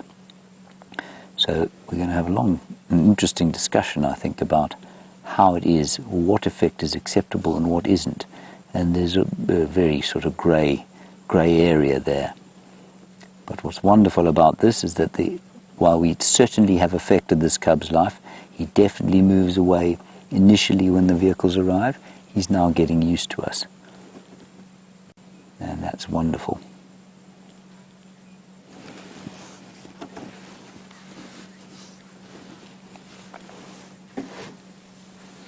Sarah, you want to know if these cubbies are old enough to know whether to be on the lookout while they're eating for other predators. Sarah, I don't think there's anything nearly as conscious as that. I do know, though, that as soon as they're born, they have an instinct to hide. The instinct is to get away from anything that is unfamiliar. And so were they to hear or smell something unfamiliar in the form of a hyena or a lion or something like that, he'd skedaddle up a tree. That would be the fastest thing he did. He wouldn't register why he was doing it, I don't think. I think it would be completely an instinctual action. But yes, I think they would react. See, he'd heard something. I think it might be the others coming this way. I can't see them though.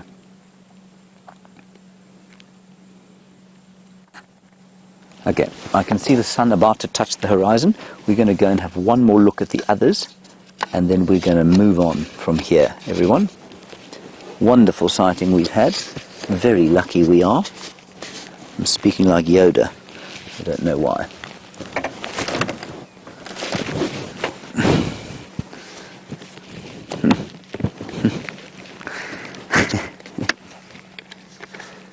A wonderful question here from Connor in the final control.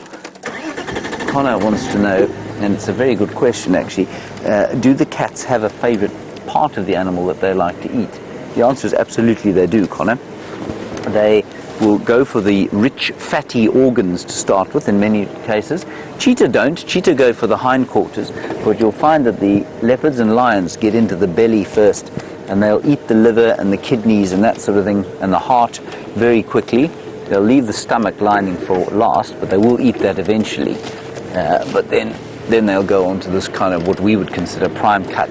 Now remember, out here, the most limiting macronutrient, so macronutrients being fats, carbohydrates, proteins, fiber, the most limiting macronutrient in an area like this is fat, because the animals here just don't have fat on them.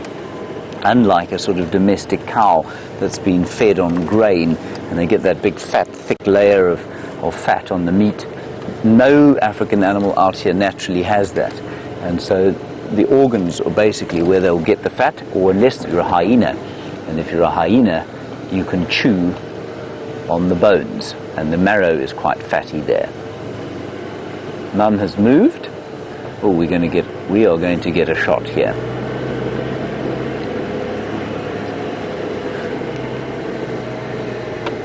Oh, is the tree going to be in the way? Is it all right?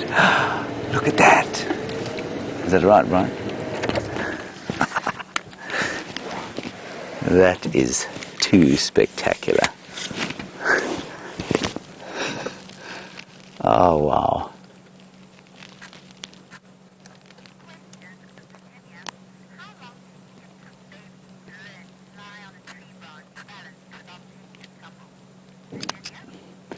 Virginia, you want to know how long I think it took them to learn to lie on a tree branch like this without taking a tumble? Virginia, I think it probably took them their first climb up a tree. I don't think it took them any longer than that. They learn very fast. They are instinctually very good climbers, and just like your house cat, they're instinctually very balanced.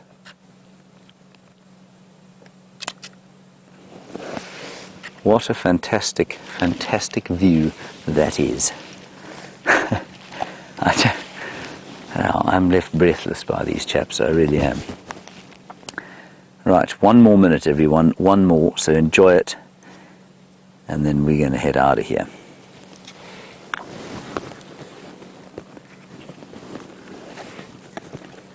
I'll just take a quick picular.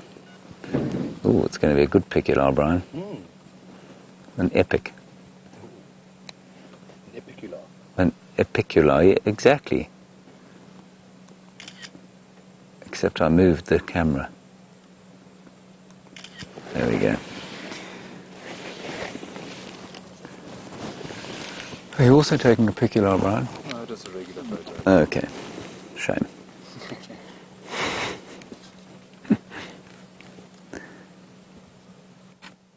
Yeah, it's a pity we don't get this every day, of course, but you know, that's just how it goes.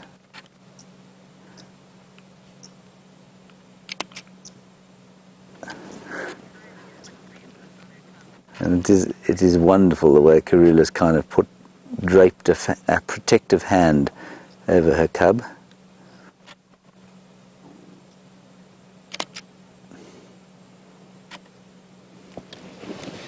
Beautiful. Oh, Brian, everything is right with the world.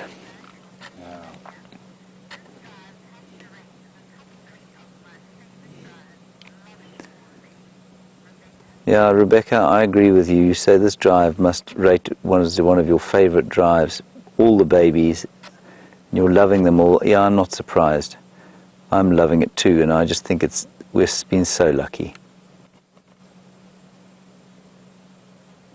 And you know, you talk about guiding skills, and we talk about the fact that, you know, it's a huge discussion amongst people. You know, you want to go to the place with the best guide and that sort of thing.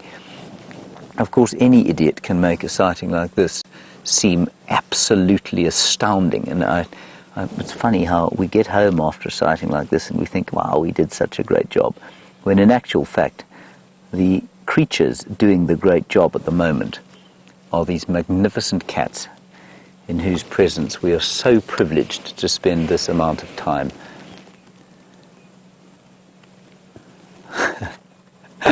And it just gets better and better and better. Ah, wow. Okay, everyone, I'm afraid that's it.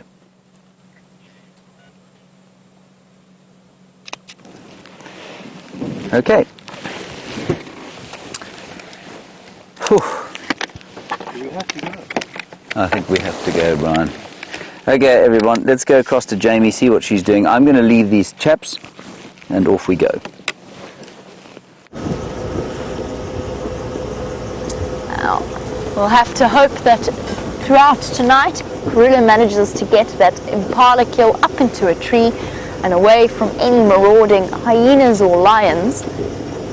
While you've been with James and the leopards, we've been trying to see if another spotted cat hasn't decided to come back onto Cheetah Plains from the Kruger National Park, where their tracks went off yesterday. Now, judging by the speed that a vehicle just drove past on the southern side of our boundary, I think it's safe to say that I'm guessing that those cheetah decided to go to go south, just outside of our traverse area. So we'll have to continue on the search for them tomorrow morning on the sunrise safari. I'm just going to try and get to an open area a little bit quickly, because the sky is looking absolutely spectacular. We're about to come to a nice spot to have a look at it. I think we'll miss the last moments of the sunset, but we'll get the remaining colours.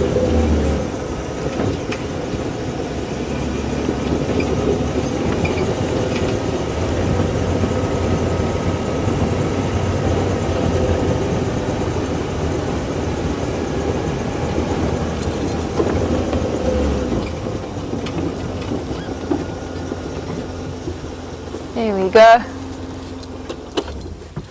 The last few moments of the sun before it disappears.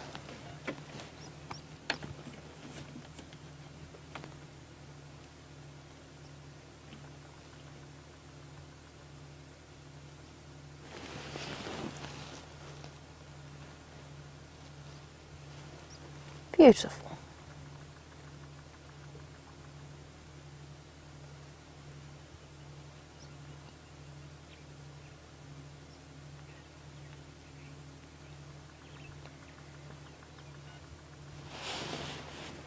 Coming to the end of what has been the most phenomenal afternoon, I think, for all of us.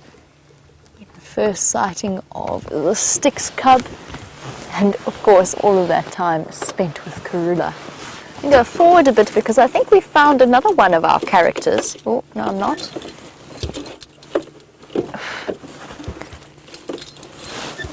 Rusty's key won't turn.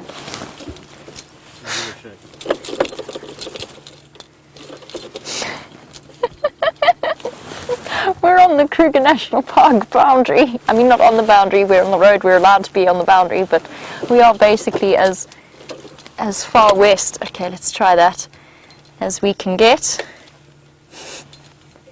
I'm going to try and figure out what's happening with our key while I do that. James has found some zebra for you. That is so deeply unfair. Of all the people to have a bum car, and two in a row, Jamie's the last one who deserves it. And of course, she's also, luckily, the most mechanically minded. Leo Smith and I utterly hopeless when it comes to trying to fixing cars. She's not too bad, so with any luck she'll be mobile again fairly soon. We are obviously with a herd of zebra, and I don't know really where they were just across the road, but they seem to be spread out, quite a few of them here, and there's another little group coming from the left-hand side. And what's interesting about this is that we seem to be into a state where, much like the elephant herds are concentrating, they're getting quite large. So are the buffalo herds. They're increasing in number, so as small herds join up with each other, as the water concentrates and the grazing concentrates in more and more limited areas, so the herds of animals will become larger as they move sort of en masse between water and grazing. And this is, I mean, I think this is 3 or 4 kinship groups of zebras, so 3 or 4 stallions with their attendant wives and little babies. And they're not aggressive with each other, well, unless the males try and sort of take each other's wives, but I mean that's a fairly universal thing, isn't it, Brian? Mm-hmm.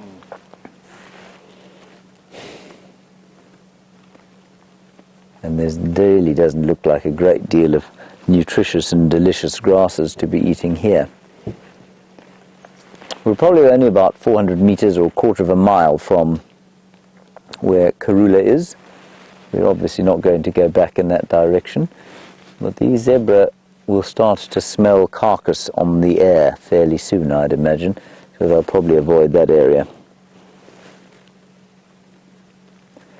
Now, zebra, being much like impala, are water dependent, and I think I know where they've come from. There's a dam to the south of the reserve inside Hoffman's, and that's the reserve to the south of us, and I think they've had their evening drink, all of them, and they're now coming up, and they'll disperse slightly as the night comes, and they'll graze, and then they'll try and get out into a clearing to avoid the attentions of too many lions.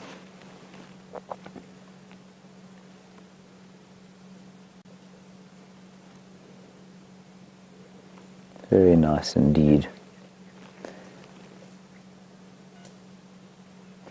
It's going to be difficult to top that sighting this afternoon, don't you think, Brian? Yeah, very much so. The zebra haven't quite done it.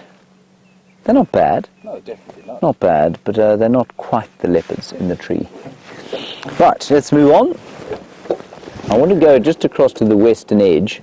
We did go into Arathusa, as you know. We didn't find anything there. There were no reports of anything there. So we're going to go to the western end of Djuma and just check. Tingana wasn't too far from the south from the southern border. Now, he was eating a warthog, greedy guts that he is, and with Shadow and with the cub. Now, Brent heard that yesterday. I'm not sure if he told you, but we certainly spoke about it on Facebook Live yesterday during the fireside chat, and amazing. So Shadow is with her cub and with the father, probably of her cub, sharing a kill. And apparently, as Brent says, Tingana used to be slightly famed for eating his own offspring, and hopefully them days is over. And maybe he'll pop across here at some stage. Some zebra tracks, obviously. They've just come out of there where I think there's a water hole. Oh, there's another zebra standing on top of the termite mound, looking for a last bit of nutritious grazing.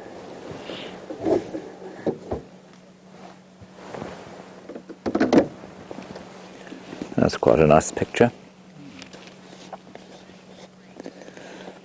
Jesse, very nice question as we go towards the winter time, and clearly the grazing is very poor. You say, will they browse and graze or just graze? There are records of them browsing. They might find the odd tree that they'll nibble on, but largely they'll graze. So they'd have to be fairly desperate to start browsing. Buffalo, I've noticed, they're the kind of same. They'll browse a bit more than zebra, but I've seen some buffalo browsing fairly recently. Quite a lot, actually. And so I think they'll do it more than the zebra will, but largely they'll graze.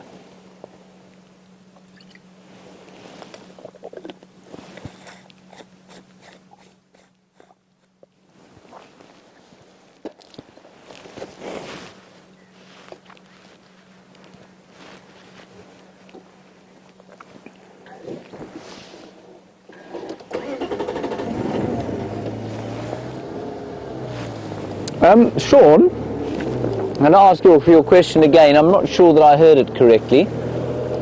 Kirsten?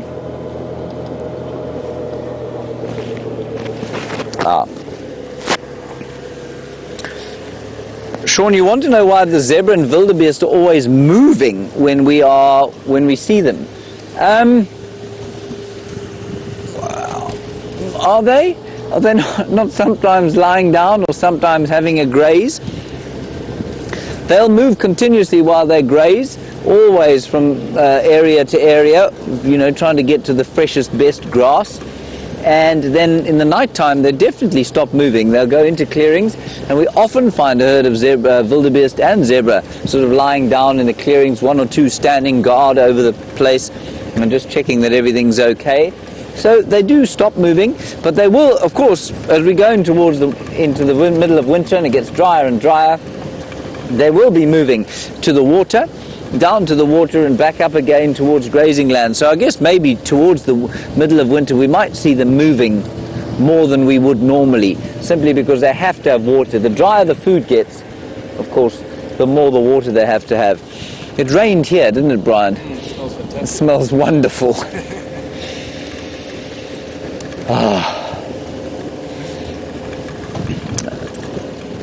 Right, Jamie Patterson, mechanic extraordinaire amongst her many, many talents, is moving.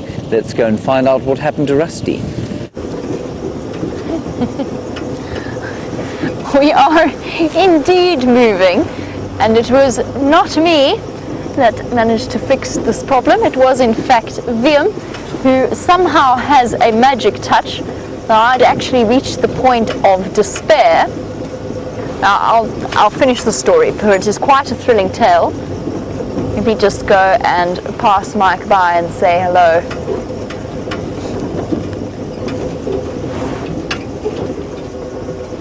How's it? How are you? Good, thanks. Hi, guys. Nothing to report from our side. We're going to start heading for home before this car stops working again. Yeah. Touch and go. Yeah, you know how it goes. Safe trip home. Thanks very much. You get this. All right. So do we. Thanks. Okay. Cheers, guys. Mike, one of the guides from Cheetah Plains. So let me tell you. So I tried to turn the key, and Willem gave me some advice, which included kicking the car with my knee. That didn't work. Nor did anything else I tried. But I got, just in the vague hope that something magical would happen, I got Willem to sit in and try it, and he got it working, which I have to tell you only serves to reinforce my theory that Willem is in fact either a Mensa genius or in fact a secret agent. I've been thinking about this for some time, and I think he might actually be a secret agent. And now that it's out in public, I absolutely can't die under suspicious circumstances, even if I have figured it out. What about with the protection? You just do like cover. Oh, that's a good point. If you're in witness, so Willem might, third option, Willem might be in witness protection, at which point I have blown his cover.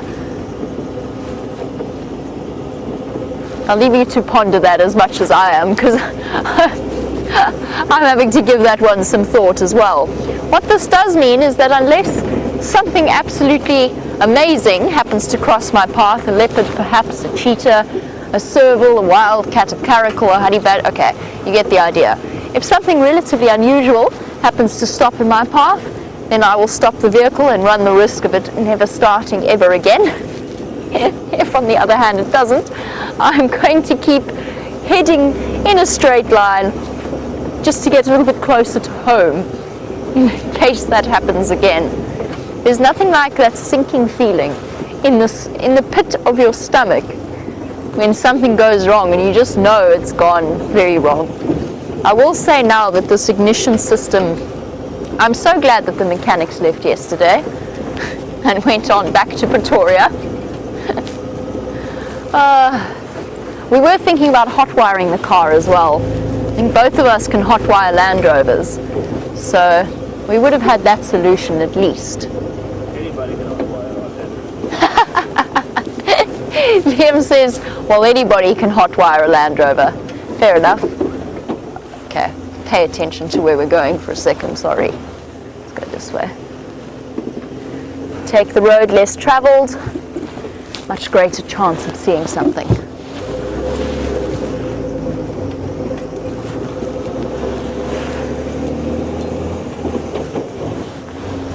Phew! The relief is startling.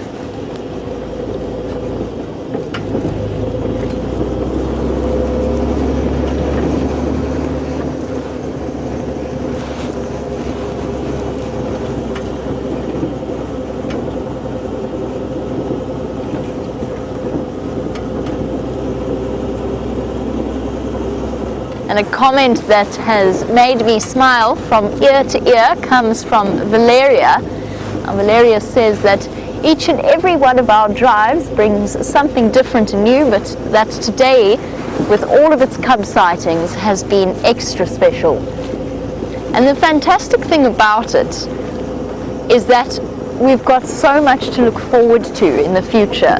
We might never know exactly when it's going to come and when Karula is going to wander onto our property, or when the Nkahuma lioness is going to show that brand new set of cubs.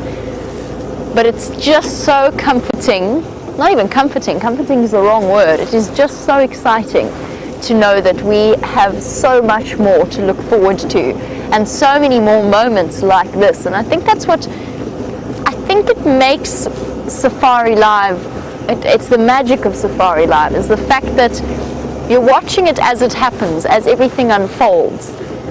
You're getting to see leopard cubs climb up marula trees, and you know that it's happening right there, right here, in the middle of South Africa. It's an absolute pleasure. And I must say, I'm going to go home grinning from ear to ear, because I've been extra specially lucky, because I've had leopard cubs and lion cubs today, and I'm feeling very, very spoilt.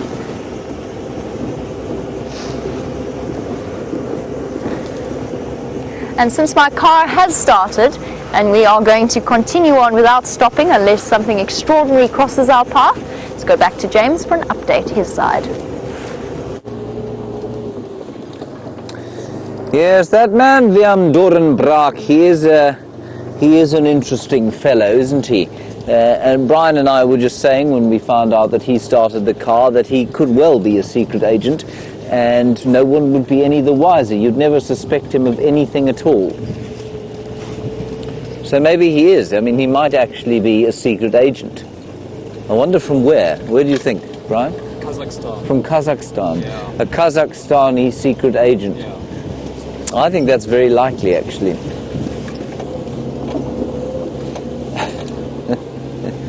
Right. We've come onto the western fringes of this reserve. I know I've done, you know what, I've done exactly what I'm about to do now 100 times.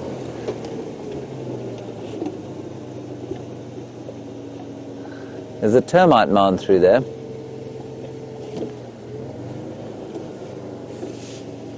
Hang on. Hang on. No ways.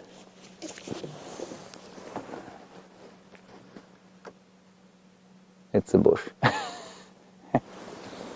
Yes, you see that yellow bit in the middle there? What do you think I thought, Brian? Lion. No. Giraffe. Yes, lying down giraffe. Exactly, well done. No, I didn't really think that at all. I thought that was a leopard. I know that I've looked at that bush probably 30 times going past here. I've probably stopped every time, taken the binoculars out and had a look. Anyway, we've been so blessed with cats lately, none of which I've had to track. They've just kind of appeared in front of us. Herbert, of course, had to track Karula this morning. But now my kind of confidence is up. I'm seeing leopards around every corner, even though they aren't there. Brian, do you think this is beyond my muscle power? Never. Yeah, good question. Tony, you want to know how my skeleton puppet is coming along. For those of you who don't know, what Tony's talking about, yesterday we collected the nyala that was killed by Tingana and then eaten by the two Birmingham boys.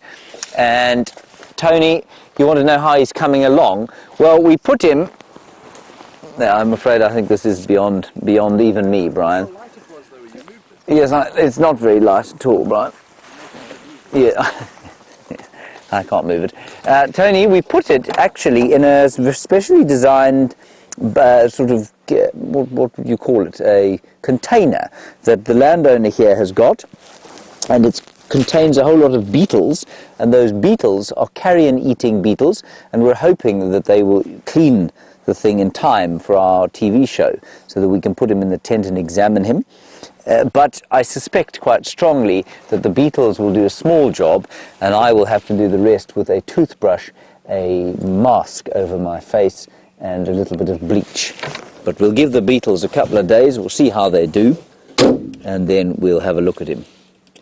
That was inspirational from Brian yesterday to suggest the puppet.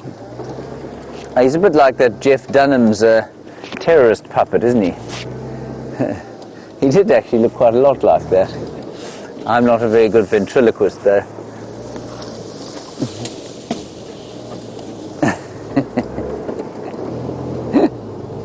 Right, we're coming into the clearings.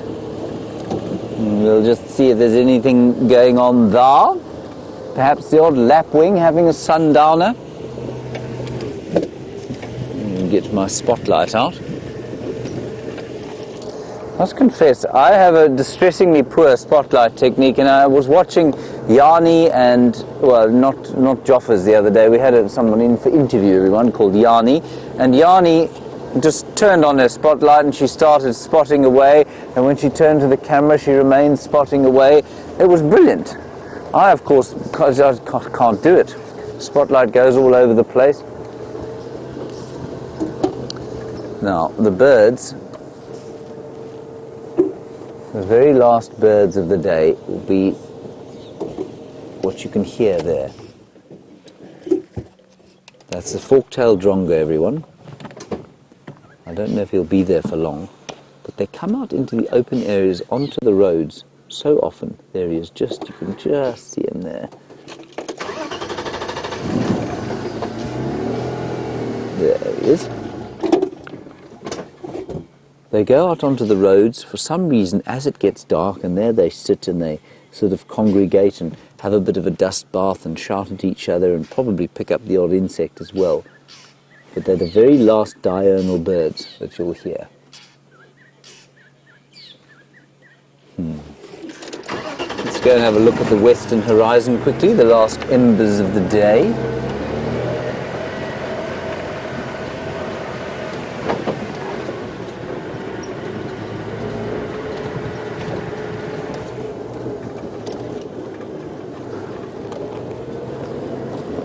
Sure really what I'm hoping to find around here, except maybe evidence of the Nkuhuma pride. I'm not sure where they are at the moment. Haven't heard anything about them of late, or since yesterday when we had them. So maybe we'll find them on the clearings here. This is where the male lion was yesterday afternoon. He is definitely not here now, and I think they've got two male lions on Torchwood at the moment. So that's where two of the Birminghams will be. I'm not sure where the other two are, but maybe they'll be around here. So we'll just check the western boundary. So we're now on the western boundary, basically, of Djuma. There's a little bit of space towards the west. That's the Triple M break, we call it, and that separates us from Arathusa. But it's a bumpy road, so we'll drive up this and pretend it's the far west. Looking at some tracks, I thought they were lion, but I think a large hyena.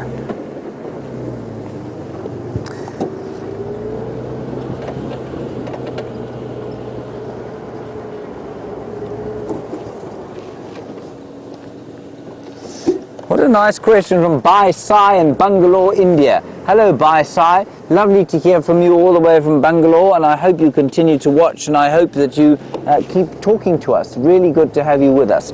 You want to know if the lions of Africa are stronger than the tigers of India? And the answer is no, probably not. A lion is 250 kilograms at its very biggest, That's a really enormous lion.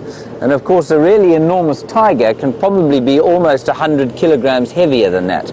So tigers are bigger than lions, and so therefore they are probably stronger. Now, of course, the answer or the question is often, especially from young men and often young kids, who would win in a fight between a tiger and a lion? And we actually do know the answer to that. We know the answer to that because they were pitted against each other in the Roman circus, in the Circus Maximus, just after the gladiators had been taking each other to pieces. Then they would release lions and tigers to fight with each other. And apparently the tigers used to come out on top, and I'm not surprised by that, of course. With their bigger size, I would expect it, except that a lion is designed to fight where a tiger is not. A tiger, much like a leopard, will probably avoid conflict if it can, simply because if it gets injured, it's a solitary animal in the same way that a leopard is, and if it gets injured, then it won't eat again, so it'll probably die.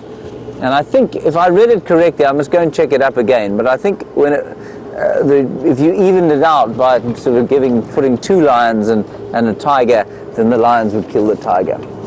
But one-on-one, tiger used to beat the lion, apparently, in the Roman circuses. Very sick, even for the time, I feel. It's what they call progress, It's what they call civilization. Not very civilized, was it, Brian?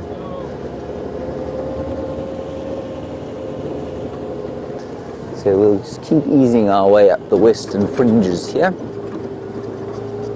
Let's see if there isn't anything nocturnal to spot into that time of the evening when tracking becomes totally impossible and you start hoping fervently for something, creature of the night, to appear on the road so that you can stop waffling about nothing. Not so, Brian? Yeah, this is true. This is true, yes. Let the waffle begin. No, let the waffle not begin ever. Let us find a chameleon. Yes. Or a bush baby. Or a civet, which I've yet to see here. Although their tracks are all over the road all the time. Well, Aaron, you say now for a civet or a genet. Well, I'd love to see a civet or a genet here. I've seen a few genets, and for those of you who don't know, a civet or a genet belong to the family Viveridae, which you probably won't have heard of, but basically they're quite closely related to the mongoose, although they look a bit cat-like. And they are nocturnal creatures that we see civet tracks all over the road every single morning, but genet tracks or genets we see quite frequently climbing in the trees. And Aaron, you say you'd like to see a brown hyena. I'd love to see a brown hyena too, Aaron. Well, let us put it out there into the universe. Maybe we'll be lucky. Of course, one brown hyena was seen here on Safari Live. I think Peter Pretorius saw one some time back. I think almost 7 years ago, if I'm not mistaken. So brown hyenas are unusual in the Kruger, not very common, but they are around.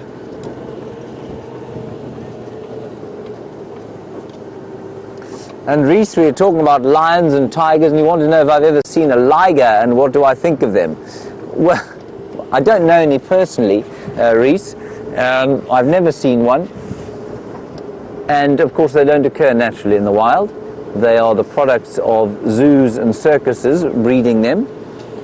The interesting thing I will tell you about them is that apparently they are imminently trainable.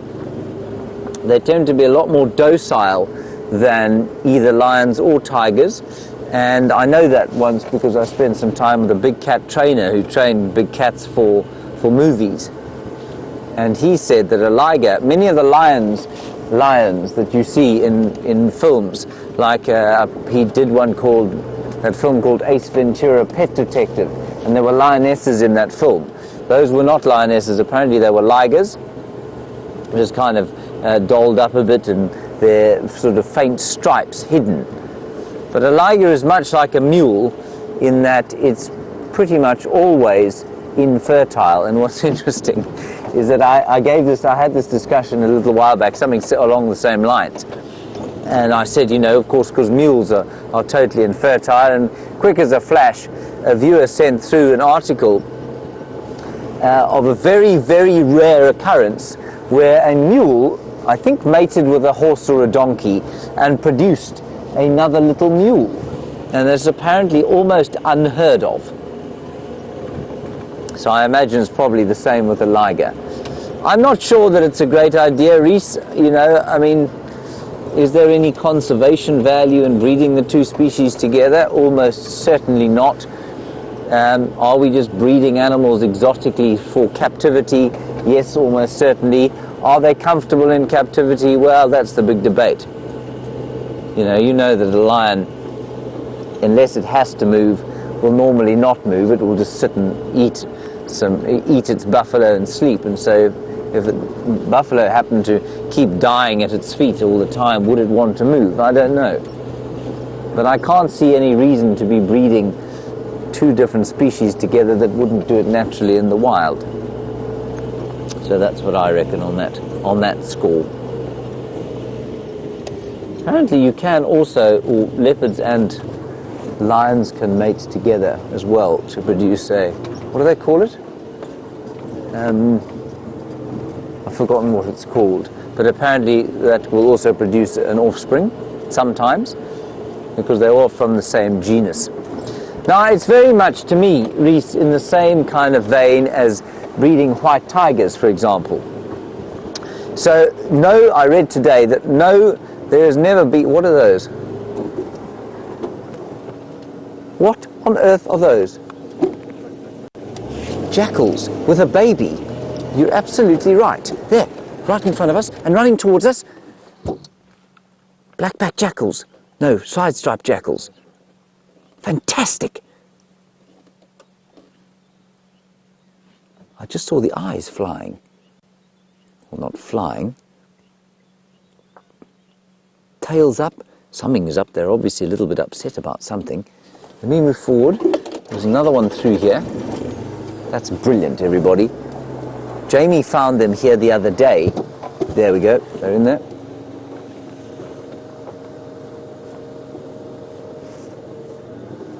Got one there. Oh, brilliant, Brian. I can't even see it. Where is it? There. Got him. There we go. Coming straight towards us. Oh, that's fantastic. This is amazing, everyone. He's going right behind us. I don't want to start the car and freak him out.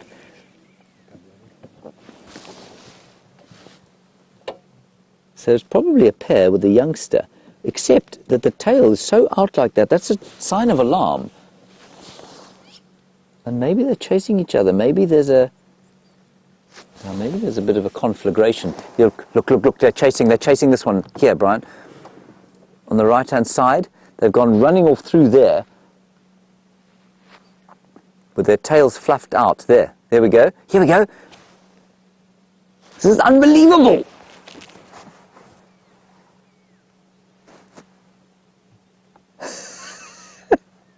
I think this is quite a serious fight, obviously. I don't know who's who. How cool is that? There's one behind us still. I'm going to just keep looking in there, see if they don't emerge. See if we can hear them. The one behind us is definitely listening. This is a youngster. And the reason I think it's a youngster, it doesn't have the white tip to the tail. Sorry, I just don't want to move the car, because they're normally very nervous, and I think the only reason they're not herring away, or this one isn't herring away, is because they were sort of caught unawares and they were so fixed on chasing each other.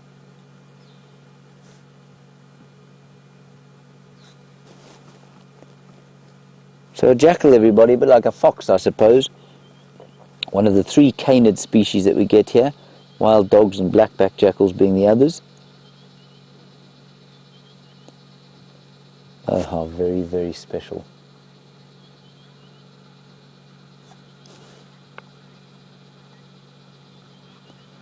And Rock, you're in Pennsylvania. You want to know if jackals are related to coyotes? Yes, they are, in so much as they are part of the same family. Obviously had to have a dump because that's just how it is when I watch an animal. But they wouldn't be able to interbreed, I don't think. I think they're much more closely related to wolves. This is too spectacular there. Well, he's obviously spotted or heard the other two. There we go.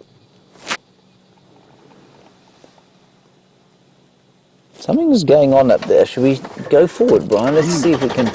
Oh, there, I can see the other two there. I can see their eyes shining. They've gone to ground.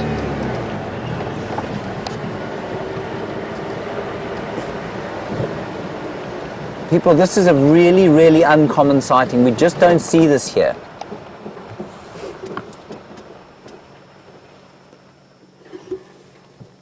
See the tail stuck out, fluffed up. Unless they're about to mate. This is fascinating. I've spent so little time around them that I don't know what this behavior is. That's definitely marking.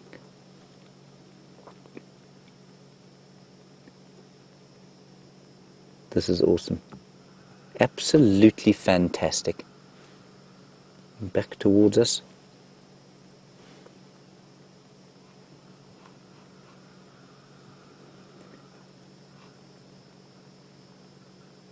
See how these two have got, I think, a slightly whiter tip to the tail.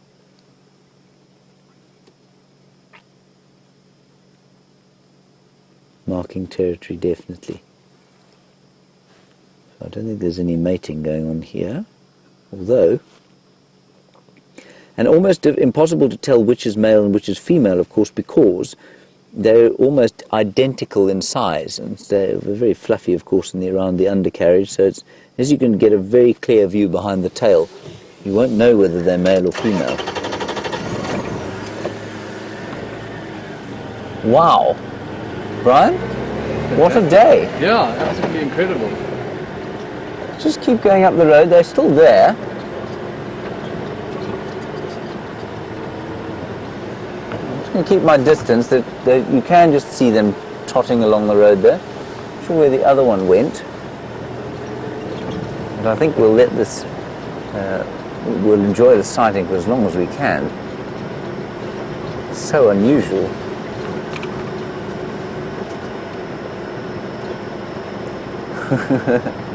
And Valeria, you're absolutely right. You said just when you think we're going to wind down, suddenly we have another spectacular sighting, and in this case, the side-striped jackal. Just up ahead here, Brian, I think I can see them where the spotlight is. There's something in there. It looked like that's where they ran, but see eyes there. There we are. Is that a duiker? I think I've spotted a duiker, everyone. Yeah. Yes. Okay. Right, jackals are gone. We'll turn around and go the other way. Wow. Fantastic. Now, a blackback jackal, which is the more common species in the country, not so much in this particular area, is exclusively a kind of, known as a cunning and a thieving carnivore, and in all the African folk tales where he's mentioned, he's always mentioned much like the fox is in English folklore, or many of the sort of Western folklore, if you like. And this chap, this is the side-striped jackal, and he's much less of a carnivore. He eats far more in the way of fruit, and it's him and his favour of the jackalberry fruit that gives the jackalberry its name. Right, Jamie Patterson has returned from Cheetah Plains with her secret agent Viam Dorenbrak, so let's find out where they are.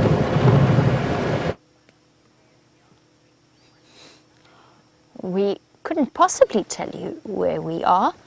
Viam, as a secret agent, likes to keep his location very much secret. I can tell you, however, that we have an extraordinary view.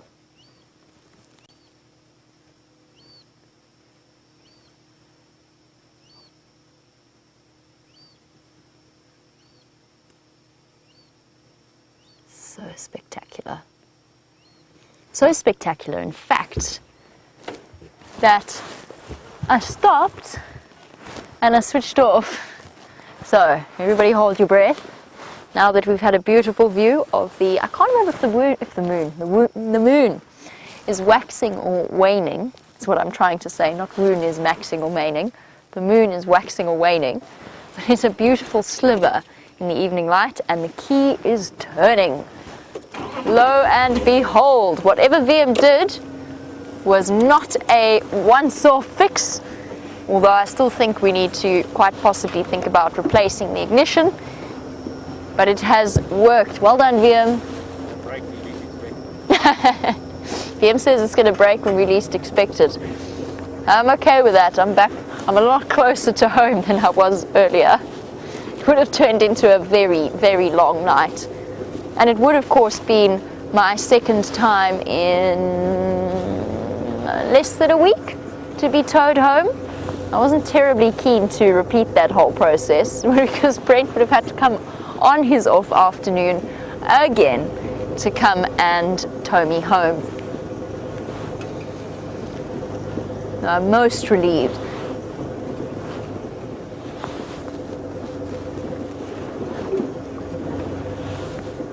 I'm with you, Kat and Tampa. You said the only thing that could top this day off would be an aardvark sighting. I completely agree with you. It is, of course, very high on my list of things that I would very much like to see, given my, not an aardvark, I don't know what it is. I seem to have some kind of aardvark repellent about me. I've even been on an aardvark capture before and still not managed to see a wild aardvark. And sounds as though, however, James is having the most extraordinary evening because he has a bush baby for you. Oh, can you see it there? Everyone, there's a bush baby in here. I'm just trying to get into a position where Brian can see it. Yeah, I've got it. You got him. Now, just to give you an idea, of course we know that we prattle on about the fact that bush babies like to eat tree gum in the wintertime. Acacia tree gum, so he's in an acacia tree, but he's in a black monkey thorn. Now, a black monkey thorn has got thorns roughly the size of his sort of digits, well, not quite that long, say half the size of his digits. They are multitude, all over the tree, and all over every branch. And how on earth this little creature can climb around in a tree like this without totally maiming his hands is beyond me. I find it absolutely astounding. You can hear a very cross-crowned lapwing in front of us. There are some clearings up ahead, so maybe there's a hyena or a leopard or a lion wandering through the clearings, but let's just enjoy the bush baby for a little while. See if he moves. See, what he's doing now is he's chipping away at the bark and seeing if he can't find an outlet for the nutritious gum.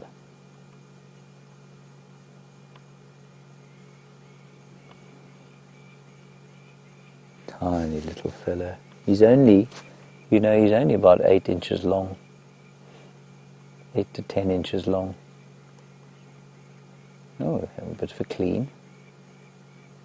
Fastidious clean as they are.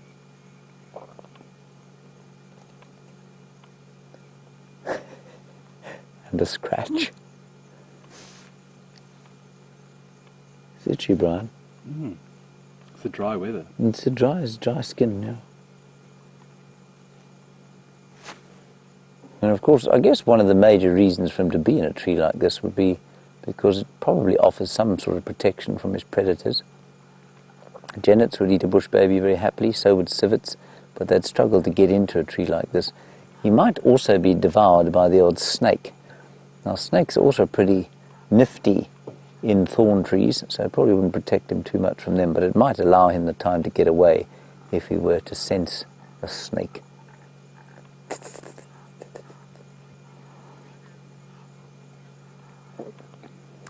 And Donna, you want to know if there are any snakes out here? Yes, there are, but of course we're now going into the chillier part of the year. Snakies don't like chilly weather, and so most of them will be estivating. It's also very dry, So there's not, oh, there we go. Oh, it's so cool to see them move.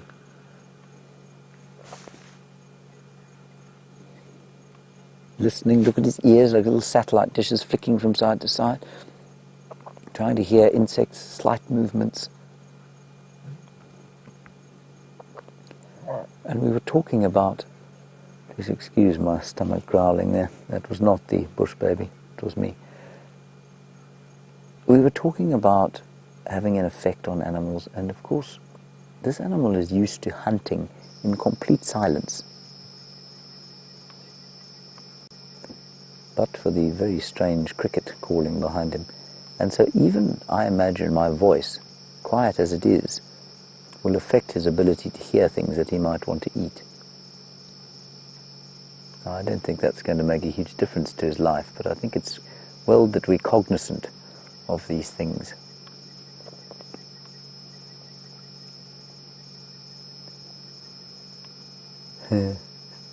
He's thinking about jumping. He's sort of halfway in a silver cluster leaf now, which has grown in amongst that black monkey thorn. And he's looking for insects as well. Very nice. Just before the end of drive, everybody, I want to go and quickly drive into the clearings up ahead. Oh, no, hang on. He's back in frame.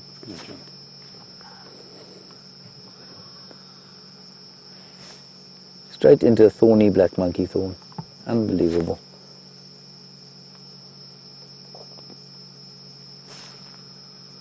Let's just go ahead into the clearings. Those birds wouldn't have been alarm calling at nothing, so let's just go and look quickly. Connie, you asked, do they revisit favourite gum sites? I'm very sure that they do. They've got sort of a couple of nesting sites within a home range. I don't think they're particularly territorial, but I've no doubt that they will visit favourite gum sites because, you know, for a tree to be weeping gum, I mean, it's not that common. And so, you know, there'll be limited numbers of places where they can get at that very nutritious gum. There's another one in there. I'm not going to stop for it. Now I can see the eyes going, okay, so it's not that I have extraordinary eyes, but because I'm directly behind the spotlight, I can see what you cannot, and Brian cannot. So if I go, oh look, there's a bush baby, Brian and you will have no idea what I'm looking at, because only if you're directly behind the beam of the light can you see the eyes actually shining.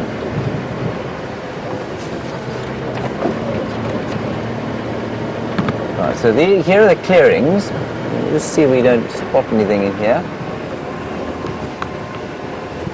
Laura, you want to know what a bush baby sounds like? The lesser bush baby, which is that one, hardly sounds like anything. And I feel slightly, Laura, like you're setting me up. I don't know if you've heard me try and make the thick-tailed bush baby's noise before. They will make sort of, the lesser bush baby, which that was, will make sort of gentle squeaking noises and probably squeal if you catch it, which obviously we wouldn't try and do. But a thick-tailed bush baby makes a horrendous screaming sound. It sounds like somebody's being sort of attacked viciously when it is just a territorial call.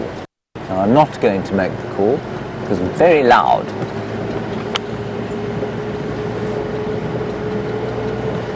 Sounds actually otherworldly. It's a sort of like the sort of deep-throated dinosaur calls, Dika, and it's like that, but many octaves higher.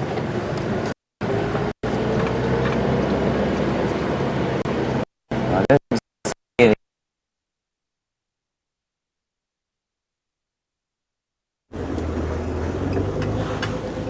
And it seems as though we lost James there, but you are back on the back of Rusty. And for the last few moments of our sunset safari, we're actually heading to where we think that lioness has her den site. Now what I mean by that is not right towards where we think the den site is, but around that general area to see if she hasn't decided to come back out. Now for those of you who missed the sunrise safari, We had a discussion with some of the other guides, and this morning, well, last night, some of the viewers reported seeing a lioness walk across the dam wall. Now, I found her tracks going into and out of, or out of and back into the exact same area, and I'm fairly certain it's that lioness that we saw on that termite mound a couple of days ago unexpectedly. Now, our suspicion is that one of the Nkuhuma lionesses has decided to have her cubs just in that drainage line there. And I'm not the only one who thinks so. Taxon and Aubrey agree. What they've done is they've actually closed that area. In other words, we can't go tracking there or looking for her, which of course we were never going to do, but it is essentially what's described as a negative lock. You don't respond to sightings in that drainage line, you don't track in that drainage line, but we can go and investigate the area around that, because she might be heading out looking for food. When I last saw her, she was looking particularly hungry, like she hadn't eaten in a few days. I suspect that she probably have eaten since then, but you never know. She might need to move out and go hunting as it starts to get dark. Now, that's where we're heading, just, you know, because we haven't been spoilt enough this afternoon.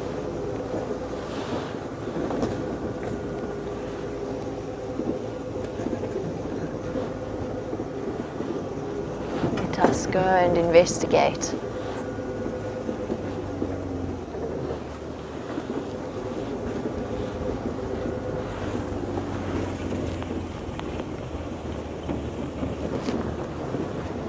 And Gilly, in the UK, you were wondering if anyone had heard of the pride with the maned lioness.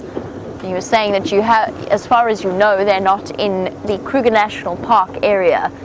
Now, the maned lioness, who has had several articles about her published, really unusual situation. And it's not even just like a scraggly mane. She's got a proper full mane, like a male lion. It's incredible to see. Now, to the best of my knowledge, she is in Botswana. So she is Botswana based, and you'll probably find that her cubs, there's a good chance that maybe one of her cubs might inherit that very strange genetic abnormality that she has. But we haven't seen them here. As far as I know, I've never heard of it being recorded in the Kruger National Park or the Sabi Sand or any of the surrounding reserves that are open in this area. Let's go through here nice and slowly, just in case she is out. I don't want to interrupt her.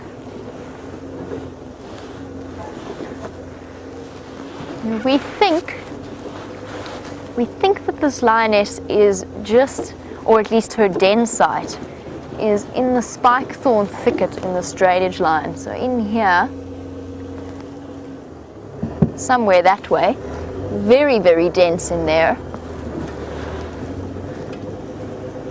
But it makes absolute sense, and James said he's also seen her in the last few days coming out of that area.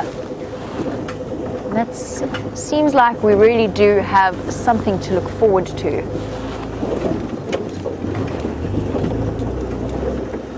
And I'm very much appreciated Chris Rogue, who has said that she's going to be keeping an eye on the Djuma Dam camera, so on the water hole that is not far from here at all. And I really do appreciate that. We can, especially when we're all fast asleep after long days, having you guys keep an eye on the Djuma Dam camera for us is exceptionally helpful. Just checking a little bit further up this road just to see if she is around, but it doesn't look that way. She's probably already headed off to find some food, or else she's lying up in there with her cubs. Doesn't look as though she's come out. I haven't seen any tracks coming out just yet.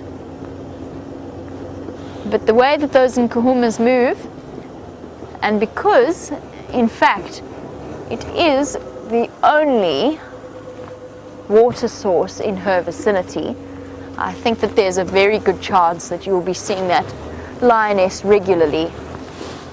And then we just have to wait. We have to wait until there comes a time that we can actually view those cubs.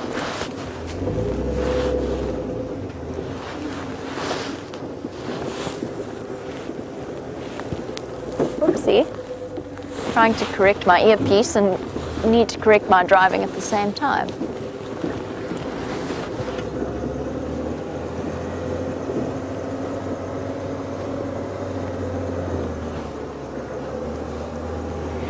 And a very warm welcome to Catherine, who is one of our newer viewers, and says that our live drives have taken her by surprise. She never thought that she would be so hooked on something like this. Well, it's wonderful to have you, Catherine, and I'm sure many viewers will attest to the fact that not only will you be hooked for one show, but there's a very good chance that you will become, is not my words, described by other viewers as such, you will become somewhat addicted to our live drives and to the stories of the various animals out here in the Sabi Sand. And on that note, we draw to the end of what has been the most incredible day. I must say a big thank you to Viam for all of his camera work, for all of his mechanical genius, and for doing such a fantastic job at keeping his secret agent identity a secret. And most importantly, thank you to all of you out there, as well as to our very special ladies in Final Control, to Kirsty and Chelsea and Jerry. And we will catch you tomorrow morning for the sunrise safari. Have a fantastic day, and bye-bye. There. It's in the middle of the light. There's a bush baby again, everybody, but it's in some thick foliage. So all you're doing is getting a very beautifully, brightly lit view of a silver cluster leaf with a combretum behind it. I think we'll leave this one, don't you, Brian? You know, we've had a good day. I don't think we need to harass it too much. The wilderness hath blessed us, as opposed to the wilderness has blessed us.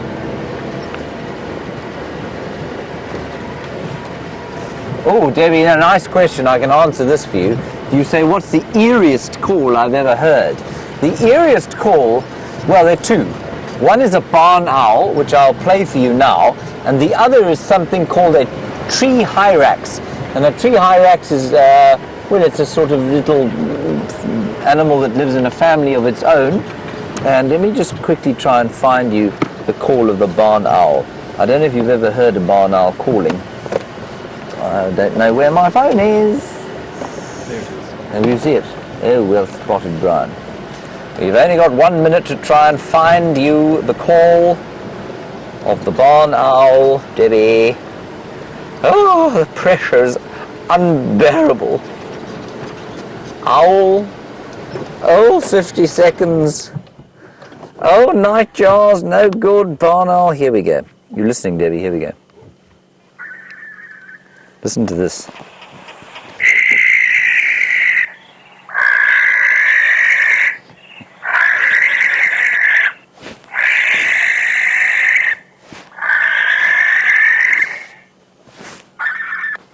That's enough of that. Horrified.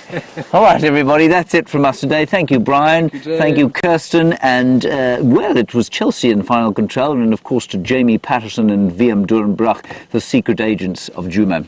Mostly thank you to you, and, of course, Karula and her cubs. We'll see you tomorrow at 6 a.m. Bye-bye. 6:30.